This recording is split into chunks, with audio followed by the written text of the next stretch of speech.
ल साथीहरू यहाँहरू सबैलाई नमस्कार। आज हामी शिक्षक सेवा आयोग नेवाली 2057 को बारेमा केही विषयवस्तुहरूको बारेमा चर्चा गर्नेछौँ। कति साथीहरूले त्यो विषयवस्तु पढि पनि सक्नुभयो, कोही कसैको लागि नयाँ हुन सक्छ भने कोही कसैको लागि रिभिजन पनि हुन सक्छ। म यहाँहरूलाई शिक्षक सेवा आयोग नेवाली 2057 को बारेमा सरसर्ती अबको लगभग पौने 2 घण्टा सहजीकरण गर्छु। यहाँले अत्यन्त ध्यानपूर्वक हेरिदिनु होला। शिक्षा ऐन, शिक्षा नेवाली, त्यसै गरी संविधानका विषयवस्तु पढिरहनु पर्दा तपाईहरुले प्रत्येक धाराहरूका, प्रत्येक नियमहरूका, प्रत्येक दफाहरूका विषयवस्तुलाई एकदम गहिरोसँग अध्ययन गर्नुपर्छ। मैले तपाईलाई यति कुरो अनुरोध गरेँ। संविधानमा हामीले धाराहरू भन्छौँ, ऐनमा दफा भन्छौँ भने नेवालीमा नियमहरू भन्छौँ। त्यसकारण हामीले आज शिक्षक सेवा नेवाली पढ्दै गरेको सन्दर्भमा हामीले नियमहरूको बारेमा चर्चा परिचर्चा गर्छौँ है। यहाँले नियमहरू आजको यो पढिरहँदा सकेका विषयवस्तुहरू यादै गर्नुहोस्। सक्नु भएन भने तपाईले बुझ्नुहोस्, अहिले बुझेर राख्नुहोस् र पछि सरसर्ती हेर्नुभयो भने तपाईलाई याद हुन्छ। तर एकरो घोक्न खोजेर यो हुँदैन। मजाले बुझ्ने चाहिँ प्रयास गर्नु होला। यो भनेको यस्तो रहेछ, यो भने यस्तो व्यवस्था रहेछ, यो भने यस्तो पो रहेछ भन्नेसम्म बुझ्ने। बाँकी कुरो याद चाहिँ अर्कोचोटि एकचोटि सरर पढेपछि तपाईलाई याद हुन्छ। सर्वप्रथम त तपाईलाई म किताबको बारेमा भनौँ। तपाईहरुले पढ्नुहुने मुख्य डकुमेन्ट भनेको कानुन किताब व्यवस्था समितिले निकालेको किताब हो, जसलाई आधिकारिक किताब भनिन्छ। जुन रातो कभरमा, झन्डै झन्डै रातो, ठ्याक्कै रातो पनि होइन, कलेजी कलरमा निक्लेको किताब छ। त्यो किताब कानुन किताब व्यवस्था समितिले निकालेको किताब हो। वा www.lawcommission.gov.np मा गएर पनि तपाईले डाउनलोड गर्न सक्नुहुन्छ है। म सरस्वती विषयवस्तु अगाडि बढाउँछु। तपाईहरुको च्याट आवश्यकता अनुसार मात्र हेर्छु, किनकि सबै विषयवस्तु यहाँ प्रस्तुत गरिने हुँदा सायद तपाईलाई च्याटले त्यति असर नगर्ला। आवाज सुनिएन भने चाहिँ मलाई सरले जानकारी गराउनु हुनेछ। अघि बढौँ है त। ठीक छ सर। ओके। शिक्षक सेवा आयोग नियम 2057 संशोधन सहितका विषयवस्तु आज हामी पढ्दैछौँ। मैले तपाईलाई ओ डकुमेन्टबाटै प्रेजेन्ट गर्दैछु, जसले गर्दा तपाईलाई अझ सजिलो होस् भन्ने मलाई लाग्छ। यहाँले सुन्नुभएको, पढ्नुभएको छ शिक्षा ऐन। शिक्षा ऐन 2028 यहाँलाई याद होला, यहाँले पढ्नुभएको होला वा कसैको बाँकी पनि होला। शिक्षा ऐन 2028 को 6औं संशोधन, कतिौं संशोधन भनेर तपाईलाई सोध्न सक्छ। 6औं संशोधन कहिले भयो भन्दा 2055 10 को महिना 1 गते भए अनुसार यो शिक्षक सेवा आयोग नियमावली 2057 को निर्माण गरिएको। प्रश्न यस प्रकार छ, शिक्षक सेवा आयोग नियमावली 2057 शिक्षा ऐनको कतिौं संशोधनले बनाएको हो भनेर सोध्यो भने तपाईले भन्न पर्यो 6औं संशोधन। उक्त संशोधन मिति 2055 साल माघको महिना 1 गते, द्याट मिन्स 2055 सालमा घिउचाको खाँदै गर्दा, माघे संक्रान्ति मनाइरहँदा जुन ऐनको 6औं संशोधन भएको थियो, उक्त संशोधन पश्चात नेपालमा शिक्षक सेवा आयोग नियमावली बनेको हो भनेर बुझ्नु होला। शिक्षक सेवा आयोग नियमावलीमा 55 वटा नियम, 2 वटा अनुसूची र 6 वटा परिच्छेदहरू छन्। तपाईले याद गर्नु पर्यो शिक्षक सेवा आयोग नियमावलीमा कतिवटा नियमहरू छन् भन्यो भने यहाँले सम्झाउन पर्यो 55 वटा। अब यो 55 नियम याद गर्ने विभिन्न तरिकाहरू आफ्नै किसिमका हुन सक्छन् हैन। जस्तै अब शिक्षाको अवकाश हुने उमेर 60 वर्ष हो, त्यो भन्दा 5 वर्ष अगाडि अर्थात 55 यसरी बुझ्नुस्। अनुसूचीहरू 2 वटा छन्, एउटा कासमु छ, एउटा अध्यापन अनुमति पत्रको व्यवस्था गरिएको छ। 2 वटा अनुसूचीहरू पनि छन् भने 6 वटा परिच्छेदहरू पनि छ। 6 वटा परिच्छेदहरू पनि तपाईले याद गर्नु होला। समय अलि कम हुने हुँदा मैले यसलाई यहाँ व्याख्या गरिरहेन।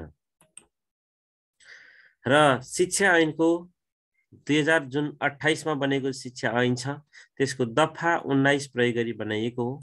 दफा 19 मा लेखिएको छ नियम बनाउने अधिकार। यहाँले याद गर्नु होला। शिक्षा ऐन 2028 को दफा 19 मा नियम बनाउने अधिकार भनेर राखिएको छ। नियम बनाउने अधिकार कहाँ? शिक्षा ऐन 2028 मा त्यसको दफा 19 मा नियम बनाउने अधिकार। नियम बनाउने अधिकार भन्नेको छ।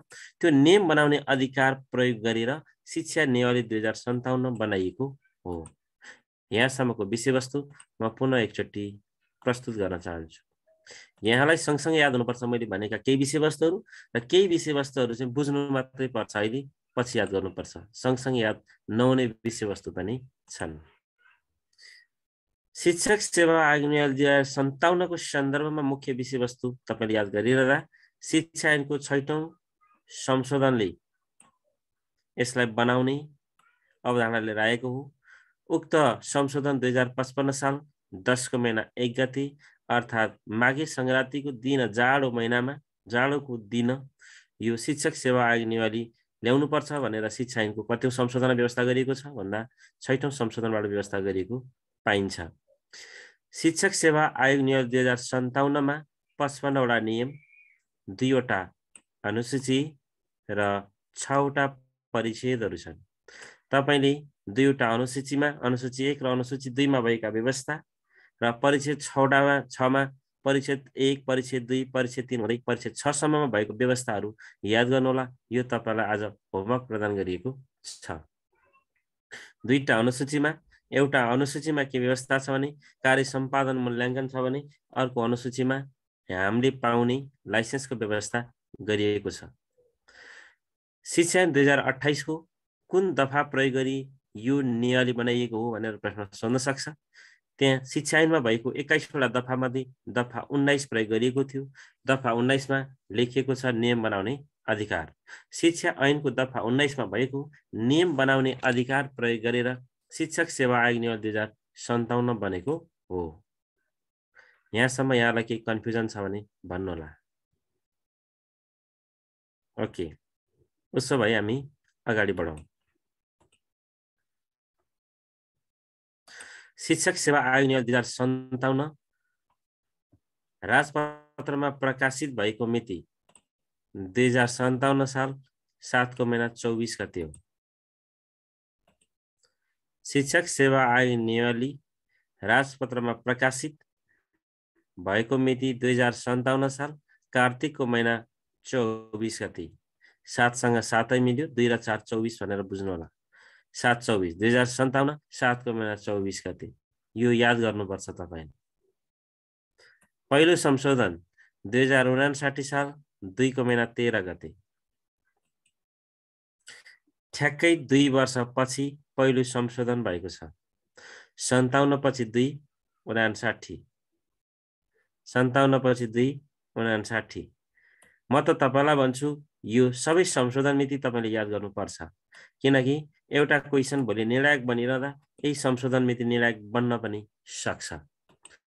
अब आएको कुरो यस्तो सबै संशोधन मिति याद गर्ने वा नगर्ने है त। अब कसरी याद गर्ने भन्ने विषयमा थोरै चर्चा परिचर्चा गरौं।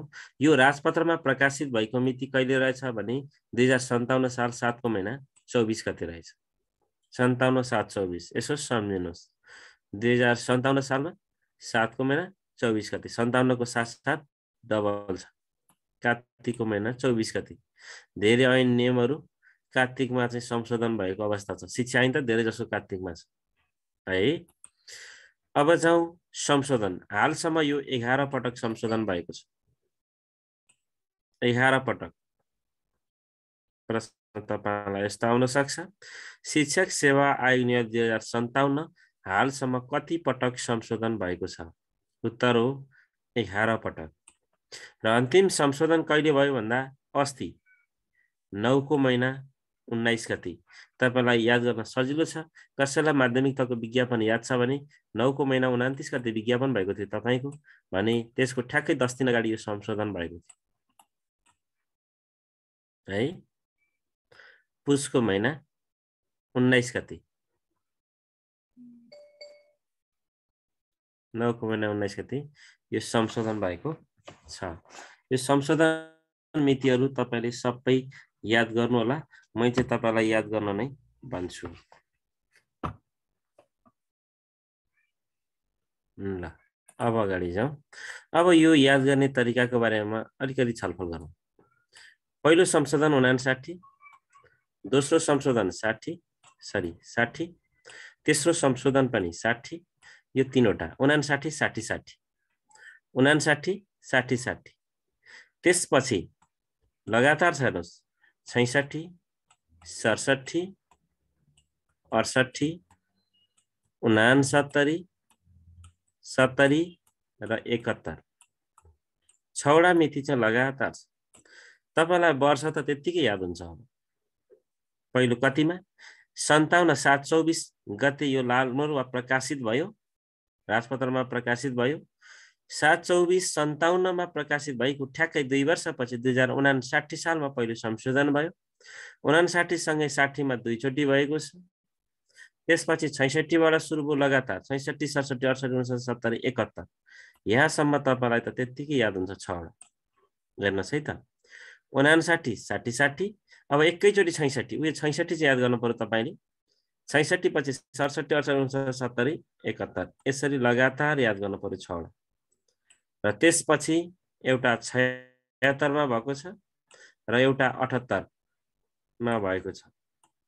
एउटा 76 र एउटा 78 यसरी तपाईले 76 र 78 मा गरेर यसरी अहिलेसम्म 6 3 9 10 11 गरेर 11 चोटि संशोधन भएको छ। अब तपाईलाई मिति त याद भइ नै सक्यो, सालहरु। अब तपाईले गते कण्ठ गर्नको लागि पनि कुनै न कुनै दिमाग लगाएर पढ्न सक्नुहुन्छ। जस्तै मैले भने पहिलो कति 59। 59 चाहिँ के हो भन्दाखेरि 2 को महिना 13 गते जेठको टन्टलापुर घाममा 2 भनेको जेठ 13 13 र 2 जोडे 15 भनेर यसो याद गर्नुस् है। जसरी हुन्छ दिमागमा राख्न पर्यो। 13 मा 2 जोड्यो 15। अब त्यसपछि 60 मा त दुईचोटि भएको छ नि। दुईचोटि भएको छ भने एउटा त्यही जेठै महिनामा भएको छ, याद गर्नु होला। र एउटा त्यो 2 मा अगाडि एक आएको छ 12 को महिना छ, यो 9 गते यो 16 गते है। अब यो 13 बाट 4 घटेर 4 दिन अगाडि छ 9 गते भने यो 13 बाट 3 थपेर 16 छ। 13 बाट 4 घटेर 9 बनेको छ, 13 बाट 3 थपेर 16 बनेको छ। अब तपाईले पहिलो याद गर्नलाई के सजिलो हो भने 2059 साल 2 को महिना 13 गते याद गर्नु भएपछि 2060 मा दुईचोटि संशोधन भएको छ। 2060 मा दुईचोटि संशोधन भइरहँदा एउटा जेठकै महिना 2 कै महिना 13 बाट 4 घट्यो 9 बाँकी 4 13 को 2 को महिना 9 गते जेठ 9 गते र यो 2 लाई अगाडि एकाल्दिनुस् 12 र 13 बाट यहाँ 3 के भन्छ 4 घटाएको थियो भने यहाँ 3 बढाइदिनुस् 16। यसरी आफूले कुनै न कुनै तरिकाले याद गर्ने प्रयास गर्नु होला। त्यसपछि 66 साल। अब हेर्नुस् 66 साल म यसमा त्यति धेरै नबस्या भए हुन्थ्यो, तै पनि सुरुमा भएर म बस्दैको। 2066 साल 7 को महिना 23 गते कार्तिकको महिना 23 गते तपाईलाई याद होला संविधान दिवस के कसो थियो नि पहिला पहिला। वा कसरी अब अड्काउनुहुन्छ आफ्नो दिमागमा, त्यसरी अड्काउने प्रयास गर्नुहोस्। र 10 को महिना 9 गते भनेको महिना भन्दा दिन एक दिन कम। 3 को महिना 6 भनेको 3 दुना 6। यसरी पढ्नु होला। यो तीनटा पनि तपाईलाई याद भइहाल्यो। एउटा कार्तिक 23 गते पहिलाको 47 सालको संविधान जस्तो लाग्छ मलाई। त्यति बेलाको संविधान दिवसको बारेमा याद गर्नु होला। त्यसपछि 10 को महिना 9 गते अर्को याद गर्नु होला है। 10 बाट 1 घट्यो 9। त्यसपछि 3 को महिना 6 गते। यसरी तपाईले यसरी तपाईले यो तीनटा पनि याद गर्न सक्नुहुन्छ। अब यहाँ 6 वटा चाहिँ गरमरम छ। हेर्नुस् 60 66 67 68 69 70 71 यहाँसम्म। अब यो 9 2 अब यो 9 2 चाहिँ आजको सम्म याद गर्न सक्नुहुन्छ। आज भनेको 11औं संशोधनसँग सम्बन्धित भएर याद गर्न सक्नुहुन्छ। यो 9 यहाँ 9 त्यति बेला 2 गते थियो भने अहिले कति गते 19 गते। त्यसपछि 3 को महिना 3 गते दिन र उ बराबर। अब यो 10 26 याद गर्नु होला र 6 13 पनि याद गरौँला। तपाईले याद गर्दा आँखा चिम्लेर याद गर्नुपर्छ। बिहान उठ्ने बेला टक्क सम्झिनुहोस्, बेलुका चाहिँ कण्ठ गरेर सुत्नुहोस्, बिहान उठ्ने बेलामा सम्झिनुहोस्। सम्झिँदाखेरि यो 3-3टा गरेर पढ्नुपर्छ। तपाईँ एकैचोटि जम्मै पढ्नु भने तपाईलाई गाह्रो हुन सक्छ। तपाईले के गर्नुहोस् भन्दा 3-3टा गरेर याद गर्नुहोस्। हेर्नुहोस् है, यो 3-3टा याद गर्नु भने तपाईलाई एकदमै सजिलो हुन्छ। अझ अहिले त संविधानहरू 2 चोटि संशोधन हो जम्मा। पहिला पहिला अन्तरिम संविधान 12 चोटिसम्म संशोधन हुन्थ्यो। 12 वटा सम्म याद गर्नु पर्थ्यो। तपाईलाई त्यति प्रेसर अहिले छैन। शिक्षा ऐन नेवाली हो, त्यति गाह्रो छैन। अब 57-59 मा तपाईको के भयो भन्दा लालमोहर लाग्यो वा राजपत्रमा प्रकाशित भयो हैन।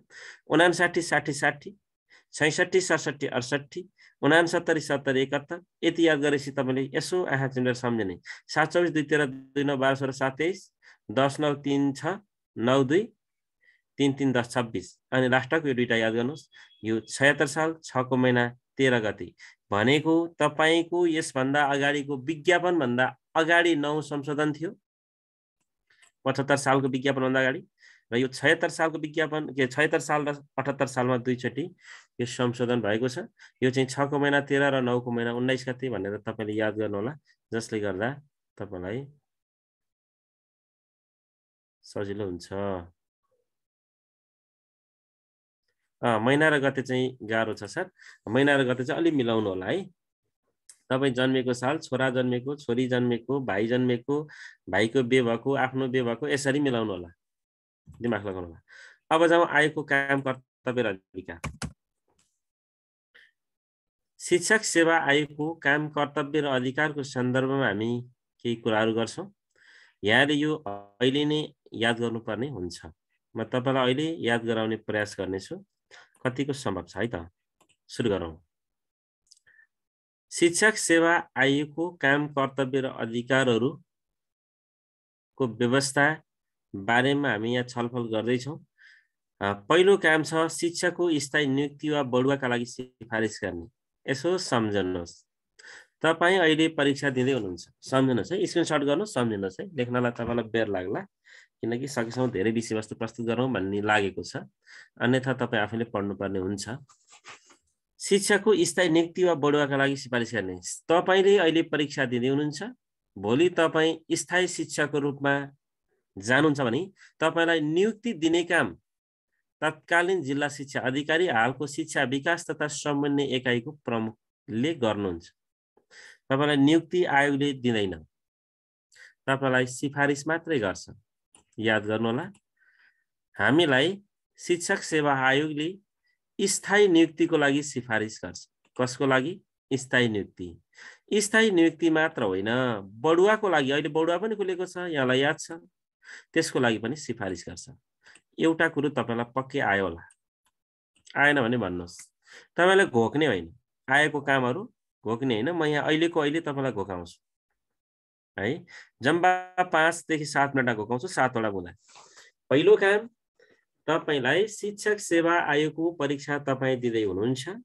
दिइसकेपछि तपाईलाई पास भएर ल फलानो तपाई त्यहाँ गएर नियुक्ति पत्र लिनु भनेर तपाईलाई सिफारिस गर्ने काम गर्छ आयोगले, र बढुवाको पनि सिफारिस गर्ने काम गर्छ। दुईटै काम गर्छ, स्थायी नियुक्तिको पनि र बढुवाको पनि। यो दुवैको सिफारिस गर्ने काम शिक्षक सेवा आयोगले गर्छ। नम्बर 1। नम्बर 2 दोस्रो सुन्नुहोस्, हेर्नुहोस् है। नम्बर 2 म त्यहाँबाट भन्दिनँ, म यहाँबाट भन्छु। हेर्नुहोस्, शिक्षकको स्थायी नियुक्ति। कसको? शिक्षकको स्थायी नियुक्ति वा बढुवा। तपाईँ त स्थायी नियुक्ति पनि हुँदै हुनुहुन्छ, तपाईलाई बढुवा पनि चाहिएको छ कि छैन? हो, त्यो स्थायी नियुक्ति लिने वा बढुवा गर्ने कामको लागि तपाईले पढ्नु पर्यो नि। पढ्नु, त्यो पढ्नलाई तपाईले अहिले पेपर 1 र पेपर 2 भनेर भन्नु भएको छ नि। हो, त्यस्तो परीक्षाको पाठ्यक्रम निर्धारण गर्ने के काम गर्छ? पाठ्यक्रम निर्धारण गर्छ र परीक्षा सम्बन्धी काम पनि गर्छ। यो नम्बर 2 मा मैले भनिराखेको छु। यो 1 यो 2 भनेर सम्झनुस्। त्यहाँ सिरियलले लेखे अनुसारको लेखे मैले पनि सार दिएँ, तर तपाईलाई बुझाउनको लागि चाहिँ मैले 1 पछि 2 यहाँ क्रस गरेर गएको छु। सम्झनुस्। मेरो कुरा मात्रै सम्झनुहोस् है, अझ तपाईलाई बोल्न दिए अझ सजिलो हुन्थ्यो होला। शिक्षकको स्थायी नियुक्ति, तपाईले स्थायी नियुक्तिको लागि परीक्षा दिनको लागि एकदम डटेर पढ्दै हुनुहुन्छ हो, तपाई पढेर पास हुनुभयो भने तपाईलाई सिफारिस गर्ने काम गर्छ शिक्षक सेवा आयोगले। नियुक्ति दिँदैन, नियुक्ति चाहिँ जिल्ला शिक्षा कार्यालयले गर्छ छोटो भाषामा है। तर जिल्ला शिक्षा कार्यालयको नाम शिक्षा विकास तथा समन्वय एकाइ छ हाल, उसले गर्छ। र तपाईलाई स्थायी नियुक्ति मात्रै होइन, कोही साथीहरु त अहिले बढुवा पनि गर्न खोज्दै हुनुहुन्छ, पहिला स्थायी नियुक्ति हुनेभएका, र केही साथीहरु भोलि पर्सि बढुवामा जानुहुन्छ भने तपाई बढुवा हुने बेला पनि तपाईलाई सिफारिस गर्ने काम आयोगले गर्छ।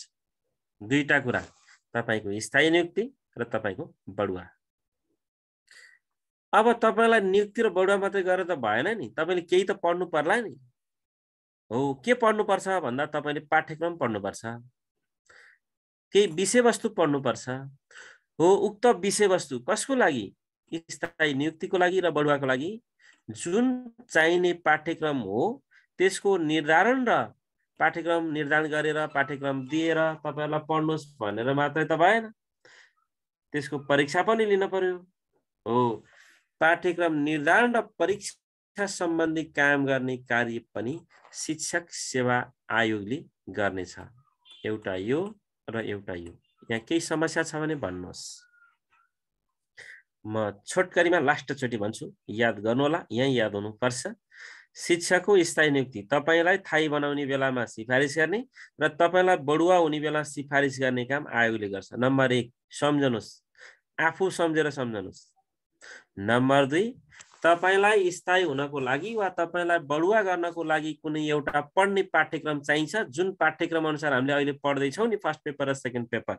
यस्तो पाठ्यक्रमको निर्धारण गर्ने भनेको बनाउने र त्यो पाठ्यक्रमको आधारमा परीक्षा सम्बन्धी काम गर्ने, परीक्षा लिने, कपी चेक गर्ने आदि सबै काम शिक्षक सेवा आयोगले गर्छ। त्यसकारण तपाईले 1 नम्बर र 2 नम्बर याद गर्नुभयो। नम्बर 3 तपाईले शिक्षक सेवा आयोगमा जागिर खानको लागि तपाईलाई लाइसेन्स अनिवार्य छ हो। त्यो लाइसेन्स दिने कामै गर्छ। कसले दिँदो रहेछ लाइसेन्स? अध्यापन अनुमति पत्र चाहिँ शिक्षक सेवा आयोगले दिन्छ, आफै दिन्छ। यो दिने काम पनि कसले गर्छ भन्दा शिक्षक सेवा आयोगले गर्छ। यो नम्बर तेस्रोमा पढियो। नम्बर 4 अध्यापन अनुमति पत्र जुन दिने भनेको छ नि, हामीलाई दिएको छ नि, त्यो अध्यापन अनुमति पत्रको पनि त पाठ्यक्रम हुन्छ हो। त्यो पाठ्यक्रम निर्धारण गर्ने र परीक्षा सम्बन्धी काम गर्ने, सेम पाठ्यक्रम बनाइदिने र परीक्षा सम्बन्धी काम गर्ने काम पनि शिक्षक सेवा आयोगले गर्छ। तपाईलाई 4 वटा त पक्कै पनि याद भयो भन्ने मलाई लाग्छ। नम्बर 1 यतापट्टि हेर्नुस्, तपाईको स्थायी नियुक्ति वा बढुवाको लागि सिफारिस गर्ने। नम्बर 2 तपाईको स्थायी नियुक्ति वा बढुवाको लागि चाहिने आवश्यक पाठ्यक्रम निर्माण गर्ने र परीक्षा सम्बन्धी काम गर्ने। नम्बर 3 तपाईलाई स्थायी अध्यापन अनुमति पत्र दिने, स्थायी पनि हुन सक्छ, अस्थायी पनि हुन सक्छ। अहिले सम्झनुस् अध्यापन अनुमति पत्र। नम्बर 4 उक्त अध्यापन अनुमति पत्र तपाईलाई दिइरहनको लागि पूर्णाङ्क 100, उत्तीर्णाङ्क 50 हुने गरी जुन पाठ्यक्रम व्यवस्था छ नि, त्यो पाठ्यक्रम निर्धारण गर्ने र परीक्षा सम्बन्धी काम गर्ने काम गर्दछ। 4 काम त सक्यो। तपाईको नियुक्ति सम्झनुस्, त्यसको पाठ्यक्रम सम्झनुस्, लाइसेन्स सम्झनुस्, त्यसको पाठ्यक्रम सम्झनुस्, परीक्षा सम्बन्धी काम सँगसँगै छँदैछ। अर्को जाउँ। अब शिक्षकलाई कहिलेकाहीँ के हुन सक्छ भन्दा सेवा शर्त नपुगेको हुन सक्छ। शिक्षकको सरकार बाहेक कुनै शर्त हैन। त्यस्तो अवस्थामा शिक्षकको सेवा शर्त र सुविधाको सम्बन्धमा मन्त्रालयलाई सुझाव दिने काम पनि कसले गर्छ भन्दा शिक्षक सेवा आयोगले गर्छ। याद गर्नु होला। शिक्षकको सेवा शर्त र सुविधा सम्बन्धी मन्त्रालयलाई सुझाव दिने काम गर्छ। र अर्को नतिजा प्रकाशन भएको भनेको हाम्रो रिजल्ट हुन्छ नि जुन शिक्षकको वा अन्य जुनसुकै परीक्षाको नतिजा प्रकाशन भएको 1 वर्षपछि परीक्षा सम्बन्धी कागजात धुल्याउने, तर उजुरी परेको अवस्थामा बाहेक भनेर याद गर्नु होला। अर्को के रहेछ, नतिजा प्रकाशन भएको कति वर्षपछि, 1 वर्ष। इक्जाममा यो सोधिदिन्छ, सबै पढ्या हुन्छ, लास्टमा यही सजिलो सोधिदिन्छ, ला छैन 1 वर्ष हो कि 6 महिना हो, अन्यल हुनुहुन्न, 1 वर्ष कि 6 महिनामा अन्यल हुन्छ। त्यसकारण याद गर्नु होला, नतिजा प्रकाशन भएको 1 वर्षपछि परीक्षा सम्बन्धी कागजात धुल्याउने। र लास्टमा आयोगको कार्य सम्बन्धी निरीक्षण तथा जाँचबुझ गर्ने। आयोगले गर्ने विभिन्न कामहरू हुन्छ नि, त्यसका बारेमा निरीक्षण तथा जाँचबुझ गर्ने कामहरू पनि शिक्षक सेवा आयोगले गर्छ। धुल्याउने भन्नाले पोल्ने भन्ने बुझिन्छ, फाल्ने भन्ने बुझिन्छ है। ल, शिक्षक सेवा आयोग नियमावली 2057 अन्तर्गत अहिले हामीले आयोगको काम, कर्तव्य र अधिकार पढेर गएका छौँ। यसबाट सोध्ने प्रश्न सुन्नुहोस्। शिक्षक सेवा आयोगको काम, कर्तव्य र अधिकार भित्र तलका मध्ये कुन पर्दैन? सुन्नु होला। शिक्षक सेवा आयोगको काम, कर्तव्य र अधिकार भित्र तलका मध्ये कुन पर्दैन?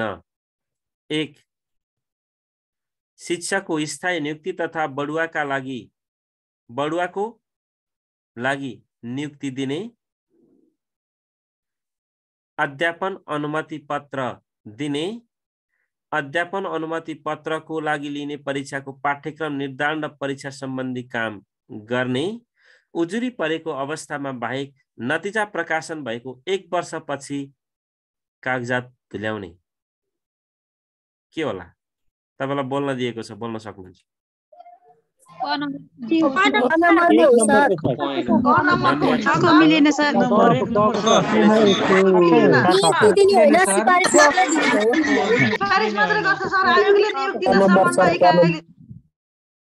त्यति चेक गर्न खोजे थिएँ हो। शिक्षक सेवा आयोगले सिफारिस मात्रै गर्छ, नियुक्ति दिँदैन।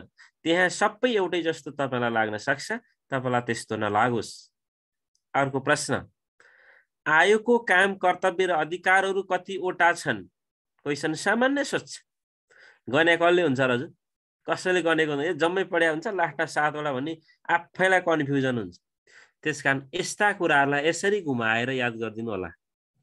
मैले लास्टचोटि तपाईलाई आएको काम, कर्तव्य र अधिकार जस्ताको त्यस्तै याद हुने गरी म सहजीकरण गरिराखेको छु। नम्बर 1, तपाईँ स्थायीको लागि, जागिरको लागि जाँच दिँदै हुनुहुन्छ। तपाईलाई स्थायी नियुक्ति गर्ने वा भविष्यमा स्थायी नियुक्ति तपाईले पाइसकेपछि तपाईलाई बढुवा हुन मन लाग्छ, त्यति बेला बढुवाको लागि सिफारिस गर्ने। सिफारिस गर्ने काम शिक्षक सेवा आयोगले गर्छ। यो नम्बर 1 हो। नम्बर 2, यही स्थायी नियुक्ति तथा बढुवाको लागि पाठ्यक्रम निर्माण गर्ने र त्यस सम्बन्धी परीक्षा सञ्चालन गर्ने काम पनि आयोगले गर्छ। दुईटा त यादै भयो।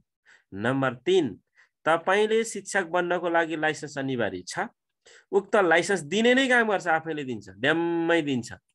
त्यहाँ हेर्नु होला, शिक्षक सेवा आयोगले भने लाइसेन्समा हो, त्यो दिने काम पनि कसले गर्छ? शिक्षक सेवा आयोगले गर्छ। त्यति मात्रै होइन, त्यो लाइसेन्सकै 1 पढेपछि 2 आए जस्तै, लाइसेन्स पढेपछि लाइसेन्सकै पाठ्यक्रम निर्माण र परीक्षा सम्बन्धी काम गर्ने काम गर्छ। चाडा भयो। 5औँमा सम्झनुहोस्, शिक्षकले गर्ने सेवा, शर्तहरू, सुविधाहरूको बारेमा कहिलेकाहीँ तलमाथि भइरहेको हुन सक्छ। त्यस्तो सन्दर्भमा शिक्षा मन्त्रालयलाई, मन्त्रालय भन्नाले शिक्षा विज्ञान तथा प्रविधि मन्त्रालय भन्ने बुझ्नु पर्दछ। त्यस्तो मन्त्रालयलाई सुझाव दिने काम पनि कसले गर्छ? शिक्षक सेवा आयोगले गर्छ। र अर्को के छ, हामीले परीक्षा दिएपछि त्यो कपी सधैँभरि राख्न मिल्दैन। उक्त कपी चाहिँ उजुरी नपरेको अवस्थामा, उजुरी परेको अवस्था बाहेक, उजुरी परेन भने नतिजा प्रकाशन भएको 1 वर्षपछि परीक्षा सम्बन्धी कागजात धुल्याउने। यो 1 वर्ष हो कि 6 महिना भनेर तपाईलाई पछि धुलमुले लाग्न सक्छ, याद गर्नु होला। 1 वर्षपछि। र लास्ट काम आयोगले गर्ने विभिन्न कामहरू हुन्छ, त्यसको निरीक्षण तथा जाँचबुझ गर्ने काम पनि गर्दछ। यहाँ एउटा कुरो राखिदिएको रहेछु मैले, अध्यापन अनुमति पत्रको पूर्णाङ्क कति हुन्छ भन्दा 100 हुन्छ, यहाँलाई थाहा छँदैछ अहिले है। र यसको उत्तीर्णाङ्क 50 रहने व्यवस्था छ।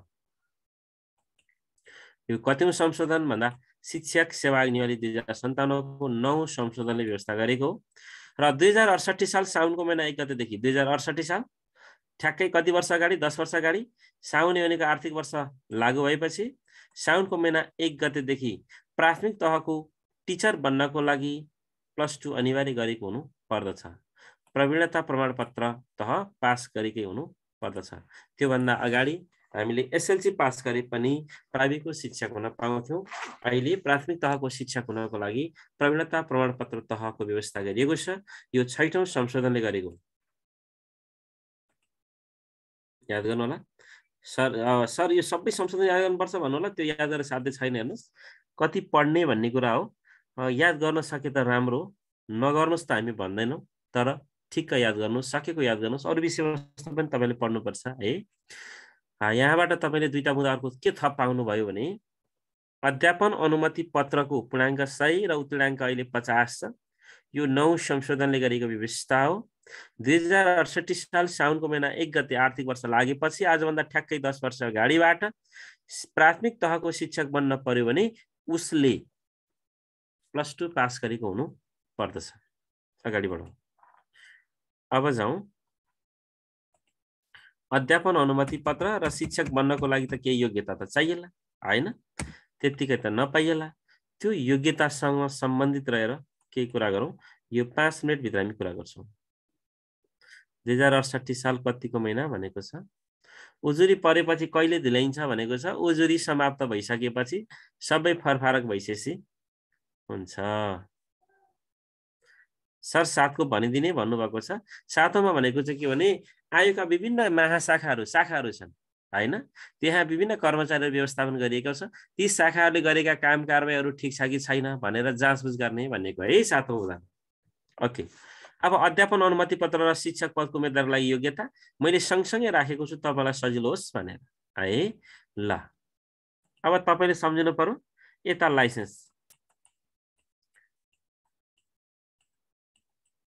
ल यता लाइसेन्स, यता टिचर। शिक्षक बन्नलाई के चाहिन्छ, अध्यापन अनुमति पत्र पाउनलाई के चाहिन्छ, सुरु गरौँ है त। ल हेर्नुस्, देयको अवस्थामा हेर्नुस् है, देयको अवस्थामा अध्यापन अनुमति पत्रको लागि कुनै पनि व्यक्ति उम्मेदवार हुन सक्ने छैन, जसलाई नसक्ने भनिएको छ है। देयको अवस्थामा शिक्षक पदको लागि कुनै पनि व्यक्ति उम्मेदवार हुन सक्ने छैन। यो पनि हामी तपाईलाई लगभग 5 देखि 7 मिनेट भित्र याद गराउँछौं। याद गर्नुहोस्, ट्राई गरौँ है त। नम्बर 1, गैर नेपाली नागरिक। कुनै व्यक्ति गैर नेपाली हो, नेपाली होइन भने उसले न लाइसेन्स लिन पाउँछ न शिक्षक बन्न पाउँछ। नम्बर 2, 18 वर्ष नपुगेको मान्छे। यो जम्मै तपाईको उसमा छ नि, विज्ञापनमा याद गर्नुभयो होला नि तपाईले। यसो हेर्नुस् त आफ्नो विज्ञापनमा 18 वर्ष नपुगेको व्यक्ति अध्यापन अनुमति पत्रको लागि उम्मेदवार हुन सक्दैन र 18 वर्ष नपुगेको व्यक्ति लाइसेन्सको लागि मात्र हैन, शिक्षकको लागि पनि के हुन पाउँदैन, उम्मेदवार हुन पाउँदैन। तर थप कुरा एउटा के व्यवस्था छ भने तपाईलाई यो चाहिँ म कसरी राखौं भने यसबाट राखौं। 40 वर्ष नागेको व्यक्तिले शिक्षक पदमा सुरुमा लड्न पाउँदैन, भनेको तृतीय श्रेणीमा लड्न सुरुमा पाउँदैन। कुनै तहमा स्थायी छ भने त ठिकै छ, नत्र पाउँदैन। यो भनेको बुझ्नु भएन भने म पछि बुझाइदिउँ है। यो दोस्रो बुदाले के फरक लिएर आयो भने शिक्षकको लागि होस् वा लाइसेन्सको लागि होस् 18 वर्ष नपुगी हुँदैन। लाइसेन्स 59 वर्षको बुढाले पनि लिन पाउँछ,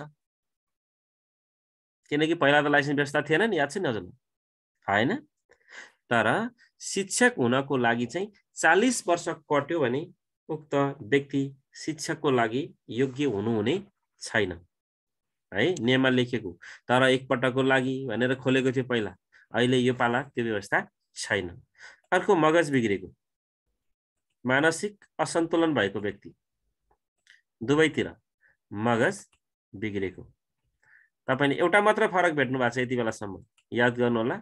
त्यो फरक हो 40 वर्ष नागेको व्यक्ति शिक्षक बन्न पाउँदैन, तर अरु सेम लाइसेन्सको लागि जे हो शिक्षाको लागि नि त्यही हो। यसरी तुलना गरेर पढिदिनु होला। अर्कोमा जाउँ। नैतिक पतन देखिने गरी फौजदारी अभियोगमा अदालतबाट कसुरदार ठहरिएको भनेको नैतिक पतन देखिने गरी भनेको अदालतले चाहिँ के गरेको भन्दाखेरि त्यो मान्छेलाई दोषी साबित गरेर उसले के भन्छ उसलाई दोषी ठहरिएको भनेर बुझ्नुस् न अहिलेलाई है।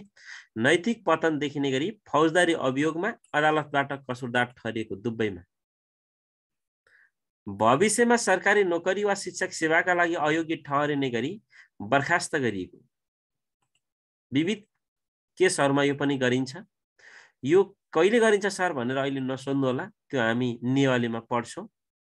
भविष्यमा सरकारी सेवामा वा सरकारी नोकरीमा वा शिक्षक सेवाको लागि अयोग्य ठहरिने गरी सेवाबाट बर्खास्त गरियो भने, जागिर चट भयो भने उसले न लाइसेन्स लिन पाउँछ त न शिक्षक पदमा उम्मेदवार हुन पाउँछ। त्यहाँ भनिएको छ मादक पदार्थ खाएर कक्षा कोठामा पढाएको प्रमाणित भएमा यस्ता यस्ता छन्। नियमले पढ्नु होला, पढ्नु हुनेछ। अर्को नियम 9 बमोजिम शैक्षिक योग्यता नभएमा, के नभएमा? नियम 9 बमोजिम शैक्षिक योग्यता नभएमा, दुवैमा। यो नियम 9 मा छ, तपाईले 9 मा गएर हेर्न सक्नुहुन्छ। शैक्षिक योग्यता प्राथमिक तहको शिक्षाको लागि +2 हैन, आधारभूत तहको शिक्षाको लागि +2, माध्यमिक तहको शिक्षाको लागि अहिलेसम्म के छ? ब्याचलर छ। त्यो व्यवस्था भनेको र यहाँ लेखिएको छ, हुन चाहिँ यो पनि हो है, त्यहाँ तल लेख्छु मैले, आएको छ अध्यापन अनुमति पत्र नलिएको। तपाईले यो चाहिँ फेरि नयाँ देख्नु हो। म अहिले लास्टमा एकचोटी भनिदिन्छु, तपाईले ठ्याक्कै बुझ्नुहुन्छ। शिक्षकमा दुईटा कुरा मात्रै थप्छ, एउटा 40 वर्ष नाग्नु हुँदैन, एउटा लाइसेन्स नभई हुँदैन। यति दुईटा सम्झनुस्, अरु सेम है। र लास्ट नम्बरमा छ तालिम नदिएको। तालिम नलिएको भन्नाले के बुझिन्छ भनेर तपाईले छोटो भाषामा बुझ्नु भने एजुकेसन नपढेको वा एजुकेसन नपढेको छ भने पनि 1 इयर बीएड वा तालिम लिएको छ भने त्यसलाई पनि मान्यता दिन्छ। तालिम नलिएको र शैक्षिक योग्यता नभएको भनेर माथिल्लोलाई तान्दिनु ल। अब यसबाट म सरसर्ती भन्छु, एकैछिन याद गर्नु होला। गैर नेपाली नागरिक जो विदेशी हो उसले न मास्टर बन्न, टिचर बन्न पाउँछ, न अध्यापन अनुमति पत्र लिन पाउँछ। 18 वर्ष नपुगेको व्यक्तिले न टिचर बन्न पाउनुहुन्छ, न लाइसेन्स लिन पाउनुहुन्छ। दिमाग बिग्रेको मान्छेले न टिचर बन्न पाउनुहुन्छ, न लाइसेन्स लिन पाउनुहुन्छ। सम्झनुस् तीनटा, गैर नेपाली, 18 वर्ष नपुगेमा, मगज बिग्रेमा। यस्ता कुराहरू सम्झेर याद गर्ने हो, रमाइलो तरिकाले याद गर्ने हो, प्रेसरमा याद गर्ने होइन। अर्कोमा जानुस्। नैतिक पतन देखिने फौजदारी अभियोगमा अदालतबाट कसुरदार ठहरिएको। नैतिक पतन देखिने गरी फौजदारी अभियोगमा अदालतबाट कसुरदार ठहरिएको। भविष्यमा सरकारी जागिर खान यसलाई ठिक छैन भनेर हैन, सरकारी नोकरी वा शिक्षक सेवाका लागि अयोग्य ठहरिने गरी सेवाबाट बर्खास्त गरिएको। अर्को शैक्षिक योग्यता नभएको हैन, दुवैमा हो त्यो। शैक्षिक योग्यता नभएको यहाँ तल्लोपट्टि हेर्नुस्। तालिम नभएको दुवैमा हो, हेर्नु होला। तालिम दुवैलाई चाहिन्छ, तर थप कुरो के हो भने एउटा 40 वर्ष नाग्नु भएन र एउटा अध्यापन अनुमति पत्र अनिवार्य चाहियो। दुईटा कुरा चाहिँ शिक्षकको लागि थप भनेको एउटा 40 वर्ष नागेको भयो भने उसले शिक्षक सेवा आयोगको परीक्षा दिन पाउँदैन र अर्को अध्यापन अनुमति पत्र छैन भने पनि उहाँलाई शिक्षक बनाउन सकिँदैन अहिलेसम्मको व्यवस्था अनुसार। अगाडि जाउँ। यसमा केही छ भने भन्नु होला। तर के व्यवस्था लेखिएको थियो भने 2057 साल कार्तिकको महिना 24 गते भन्दा अघि शिक्षक पदमा नियुक्ति लिई कम्तीमा 14 वर्ष अध्यापन गरेको गैर नेपाली नागरिकलाई पनि लाइसेन्सको व्यवस्था गरिएको थियो है।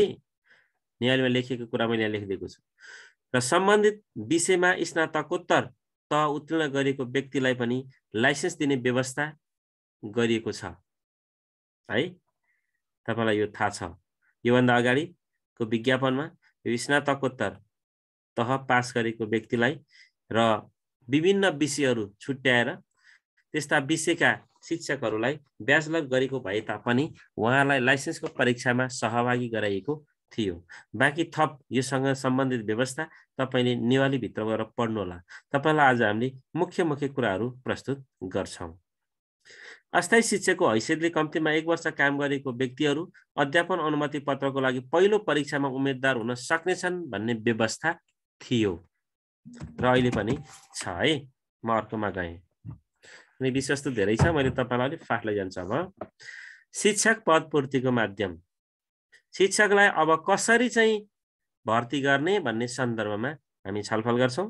प्रावि होस् निमावि होस् यो दुवैलाई आधारभूत भनिन्छ र माध्यमिक तहको तृतीय श्रेणीको कुन श्रेणी? तृतीय श्रेणी। यही सोधिन सक्छ इक्जाम। याद गर्नेहरूलाई त यादै हुन्छ, कोही कोहीले यसलाई सामान्य सोचिदिनु भएको हुन्छ, सामान्य सोचेर फुत्किनुहुन्छ। शिक्षकको खुल्ला प्रतिस्पर्धा भनेको तृतीय श्रेणीको लागि मात्रै हुन्छ, द्वितीय र प्रथम श्रेणीमा हुँदैन। यहाँलाई कतिको याद छ? मैले याद भए पनि भनिदिनु पर्छ हैन, मेरो आफ्नो कर्म हो यो भन्न पर्ने। 3 वटा श्रेणी हुन्छ शिक्षकको। यहाँलाई याद छ छैन? याद हुनेलाई त अझ सजिलो भयो। तृतीय श्रेणी, द्वितीय श्रेणी र प्रथम श्रेणी। चाहे प्रावि होस्, चाहे निमावि होस्, चाहे मावि होस्, 3 वटै तहको शिक्षकहरूको 3 वटा श्रेणी छन्। त्यो 3 वटा श्रेणी मध्ये तृतीय श्रेणी मात्रै खुल्ला प्रतियोगिताबाट परिपूर्ति गरिनेछ। कुन चाहिँ? तृतीय। याद गर्नु होला है। प्रावि होस्, मावि होस्, निमावि होस्, सबैको तृतीय श्रेणी मात्रै खुल्ला प्रतियोगिताबाट हुन्छ भने बाँकी द्वितीय र प्रथम श्रेणी 2 वटा चाहिँ बढुवाबाट हुन्छ। तृतीय खुल्लाबाट, अनि यहाँ लेखिएको छ द्वितीय र प्रथम चाहिँ बढुवाबाट। यहाँलाई थाहा छ नि अहिले बढुवा खुलेको छ भन्ने हो। त्यो बढुवा आन्तरिक बढुवा, बढुवा पनि 2 किसिमको हुन्छ, अहिले तल पछाडि आउँछ है। 25% र 75% कासम्म र लिखित, आन्तरिक लिखित तल आउँछ। यतिसम्म बुझ्नु होला। यसले के भन्यो भने, यसले के भन्दैछ भने तृतीय श्रेणी भई खुल्ला प्रतियोगिता हामी अहिले लडिरहेको जम्मै तृतीयको लागि हो र बढुवाबाट चाहिँ द्वितीय र प्रथम श्रेणी मात्रै हुने व्यवस्था गरिएको छ। विवरण उपलब्ध गराउनु पर्ने। अब सुन्नुस्, म तपाईलाई एउटा एक्जाम्पल दिन्छु। त्यो एक्जाम्पल तपाईले चट्ट याद गरेपछि सक्यो, नत्र यो बुझ्नुहुन्न है। सुन्नुस्, तपाई कुनै एउटा विद्यालयमा अहिले काम गर्दै हुनुहुन्छ, सम्झनुस्। सम्झनु भयो है? तपाई कुनै विद्यालयमा अहिले कार्यरत हुनुहुन्छ, तपाई उहाँनेरि कार्यरत हुनुहुन्छ। तपाईको नाम हो यो विद्यालय, तपाईको यो विद्यालय हो। विद्यालयमा कुनै एउटा शिक्षक, स्थायी शिक्षकले जागिर छोड्नु भयो। स्थायी शिक्षकले जागिर छोडिसकेपछि उक्त शिक्षकको दरबन्दी खाली भयो नि, हो त्यो खाली भएको विवरण हेर्नुस् है। त्यो खाली भएको विवरण स्थानीय तहले जेठ मसान्तभित्र शिक्षा विकास तथा समन्वय एकाइमा पुर्याउनु पर्छ। ल हेर्नुस्, यो अहिलेको व्यवस्था है, यो चेन्ज भएको छ अहिले, संशोधित भएको। कहाँ रे? शिक्षा विकास तथा समन्वय एकाइ, शिक्षा विकास तथा समन्वय एकाइ भनेर सम्झनुस्। जिल्ला शिक्षा कार्यालयमा कसले? स्थानीय तहले भनेर बुझ्नुस्। त्यसपछि यो शिक्षा विकास तथा समन्वय इकाइले अब यति विवरण चाहिँ खाली भएको छ है भनेर भन्न पर्यो नि। कहिलेसम्म भन्दा शिक्षा विकास तथा समन्वय इकाइले चाहिँ साउन मसान्तभित्र शिक्षा तथा मानव स्रोत विकास केन्द्र, कहाँ रे? शिक्षा तथा मानव स्रोत विकास केन्द्र, जसलाई शिक्षा विभाग भनिन्थ्यो है। र त्यसले कहिलेसम्म भन्दा असोज मसान्तभित्र चाहिँ आयोगमा बुझाउनु पर्छ। आयोग भनेको शिक्षक सेवा आयोग। माउसले लेख्ने हुनाले अलिक गाह्रो छ है साथीहरु, म प्याडले लेख्नु होला। अब केही दिन पछि चाहिँ अर्को क्लासहरुमा सजिलो लेखिन्छ, माउसले चाहिँ अलिक गाह्रो हुन्छ। तपाईले नबुझ्न नि सक्नुहुन्छ, यसो बुझ्नु होला, के रेको मात्रै हो। यहाँबाट तपाईले के बुझ्नुभयो भने तपाईको यो विद्यालय हो, यो विद्यालय स्थानीय तहमा छ, स्थानीय तहमा छ।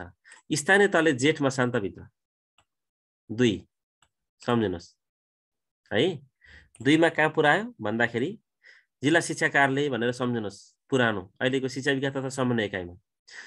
यहाँ प्राप्त भएको विवरण जेठ पछि असार साउन 4 महिना भनौं न, साउन मसान्त भित्र कहाँ पठाउँछ? विभागमा। विभाग भनेको शिक्षा तथा मानव स्रोत विकास केन्द्र अहिलेको, त्यहाँ पठाउँछ। कहिले पठाउँछ भन्दा शिक्षा विकास तथा समन्वय एकाइले साउन मसान्त भित्रमा। अब यो विभागमा भएको यो यति खाली छ है, यतिवटा कोटा छ, जस्तै अहिले छ नि 350 वटा 352 वटा यो कोटा हो। त्यो कोटाको बारेमा 2 पछि 4, 4 पछि 6 असोज मसान्त भित्र कहाँ पठाउँछ त? आयोगमा पठाउँछ भने यसमा के गाह्रो छ? 2, 4, 6 भनेर सम्झिनु, सबै जोर। यहाँलाई के गाह्रो छ भने मलाई भन्नुहोस्। शेड्युल हुँदैन, स्कुल हुँदैन भन्नुभएको छ। अह, स्कुल भन्ने हुँदैन। सिधै स्थानीय तहमा जब त्यो खाली भएको जानकारी स्थानीय तहलाई हुन्छ, त्यसको लागि मिति तोकिएको छैन नेवाली भित्र। नेवाली भित्र कतिवटा कुरो छ भने स्थानीय तहको कुरो छ। स्थानीय तह पछि शिक्षा विकास तथा समन्वय इकाइ छ, त्यसपछि मानव स्रोत विकास केन्द्र छ, र त्यसपछि के छ त? आयोग छ। तपाईले छोटो रूपमा याद गर्ने हो भने यसरी याद गरिदिनु होला। यो तपाईको स्थानीय तह हो। स्थानीय तहले शिक्षा विकास तथा समन्वय एकाइमा 2 महिना भित्र भनेको जेठ मसान्त भित्र यतिवटा कोटा हाम्रोमा खाली छ है, यसको खाली छ भनेर पठाइरहनु पर्यो है। त्यसपछि शिक्षा विकास तथा समन्वय एकाइले अर्को 2 महिना भनेको वैशाख जेठ असार साउन भनेको 4 हो नि, याद गर्नलाई। साउन मसान्त भित्र शिक्षा तथा मानव स्रोत विकास केन्द्रमा पठाउनु पर्यो। शिक्षा तथा मानव स्रोत विकास केन्द्रमा आएको डाटा हैन, सबै जिल्लाबाट आउँछ नि, त्यो आएको डाटा एकमुष्ट बनाएर उसले आयोगमा कहिले पठाउँछ? वैशाख जेठ असार साउन भदौ असो महिना 6 भनेको असोज मसान्त भित्र पठाउँछ। तपाईलाई मैले किन 2, 4, 6 लेख्या भने तपाईलाई जेठ साउन असोज कण्ठ गर्न गाह्रो हुन्छ क्या। त्यसरी किन कण्ठ गर्नुहुन्छ? 2, 4, 6 कण्ठ गर्नुहोस् न। पहिला 2 लेख्नुहोस्, सरी पहिला 2 लेख्नुहोस्, त्यसपछि 4 लेख्नुहोस्, त्यसपछि 6 लेख्नुहोस्। सजिलो छ। स्थानीय तहले शिक्षालाई पठाउँछ, शिक्षाले मानव स्रोत विकास केन्द्रलाई पठाउँछ, मानव स्रोत विकास केन्द्रले आयोगमा पठाउँछ। तपाईलाई यादै भयो त? गाह्रै छैन। केही छ यसमा?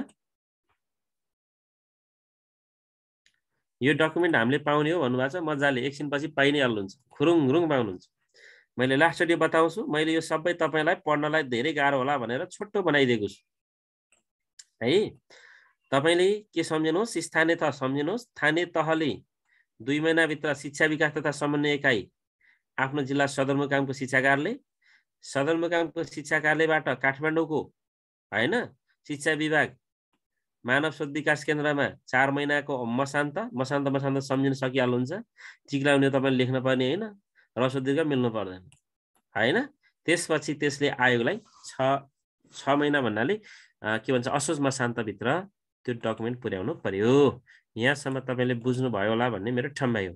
योग्यताको कुरा म छोटोमा गरिहाल्छु। प्राथमिक तहको लागि माध्यमिक शिक्षा वा 10 महिना तालिम भन्ने व्यवस्था अहिले पनि लेख्न चाहिँ लेखिएको छ, तर उयो तरले गर्छ है। यहाँ हेर्नुहोस्, हाम्रो श्रीमानले भन्नुहुन्छ नि, जब तर आएपछि खतरा हुन्छ। तर 2068 साल साउनको महिना 1 गतेदेखि अघि भर्खर मैले भनिसकेको थिएँ, प्राथमिक तहको लागि प्रवीणता प्रमाणपत्र तह वा सो सरहको योग्यता चाहिन्छ। नेवालीमा लेखिएको व्यवस्था अनुसार प्राथमिक तहको शिक्षक हुनको लागि एसएलसी पास गरे हुन्छ। तत्कालीन एसएलसी, हालको एसई र 10 महिना तालिम लिएको हुनुपर्छ भन्ने व्यवस्था छ। तर 2068 साल साउनको महिना 1 गते भन्दा पछाडि प्राथमिक तहको शिक्षक बन्नको लागि प्रवीणता प्रमाणपत्र तह वा +2 अनिवार्य गरेको हुनु पर्दछ। प्रवीणता प्रमाणपत्र तहमा शिक्षा विषयमा 200 पूर्णाङ्क उत्तीर्ण गरेमा तालिम आवश्यक पर्ने छैन।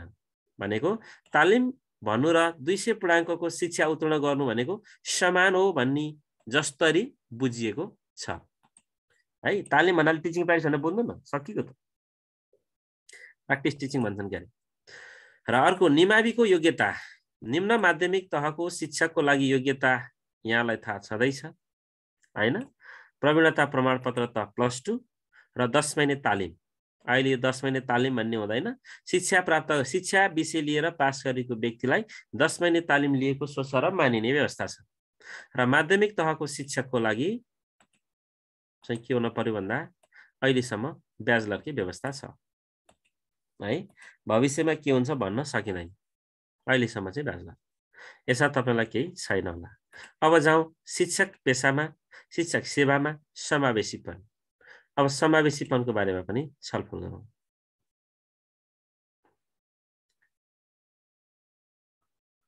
हालको एसएलसी मान्न सकिँदैन है सर भन्नुभएको छ। सकिँदैन।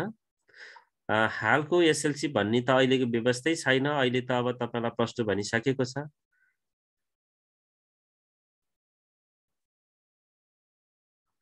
ल यहाँ सोध्नुभयो शिक्षक सेवा आयोगले शिक्षाको खाली दरबन्दी पदपूर्तिका लागि विवरण कहाँबाट लिन्छ भनी सोधे त भन्नुभएको छ। अघि हुनुहुन्न थियो कि हजुरले शिक्षा विकास तथा शिक्षा के भन्छ अरे, शिक्षा तथा मानव स्रोत विकास केन्द्र कि शिक्षा विभागबाट लिन्छ है। मैले अघि भने त।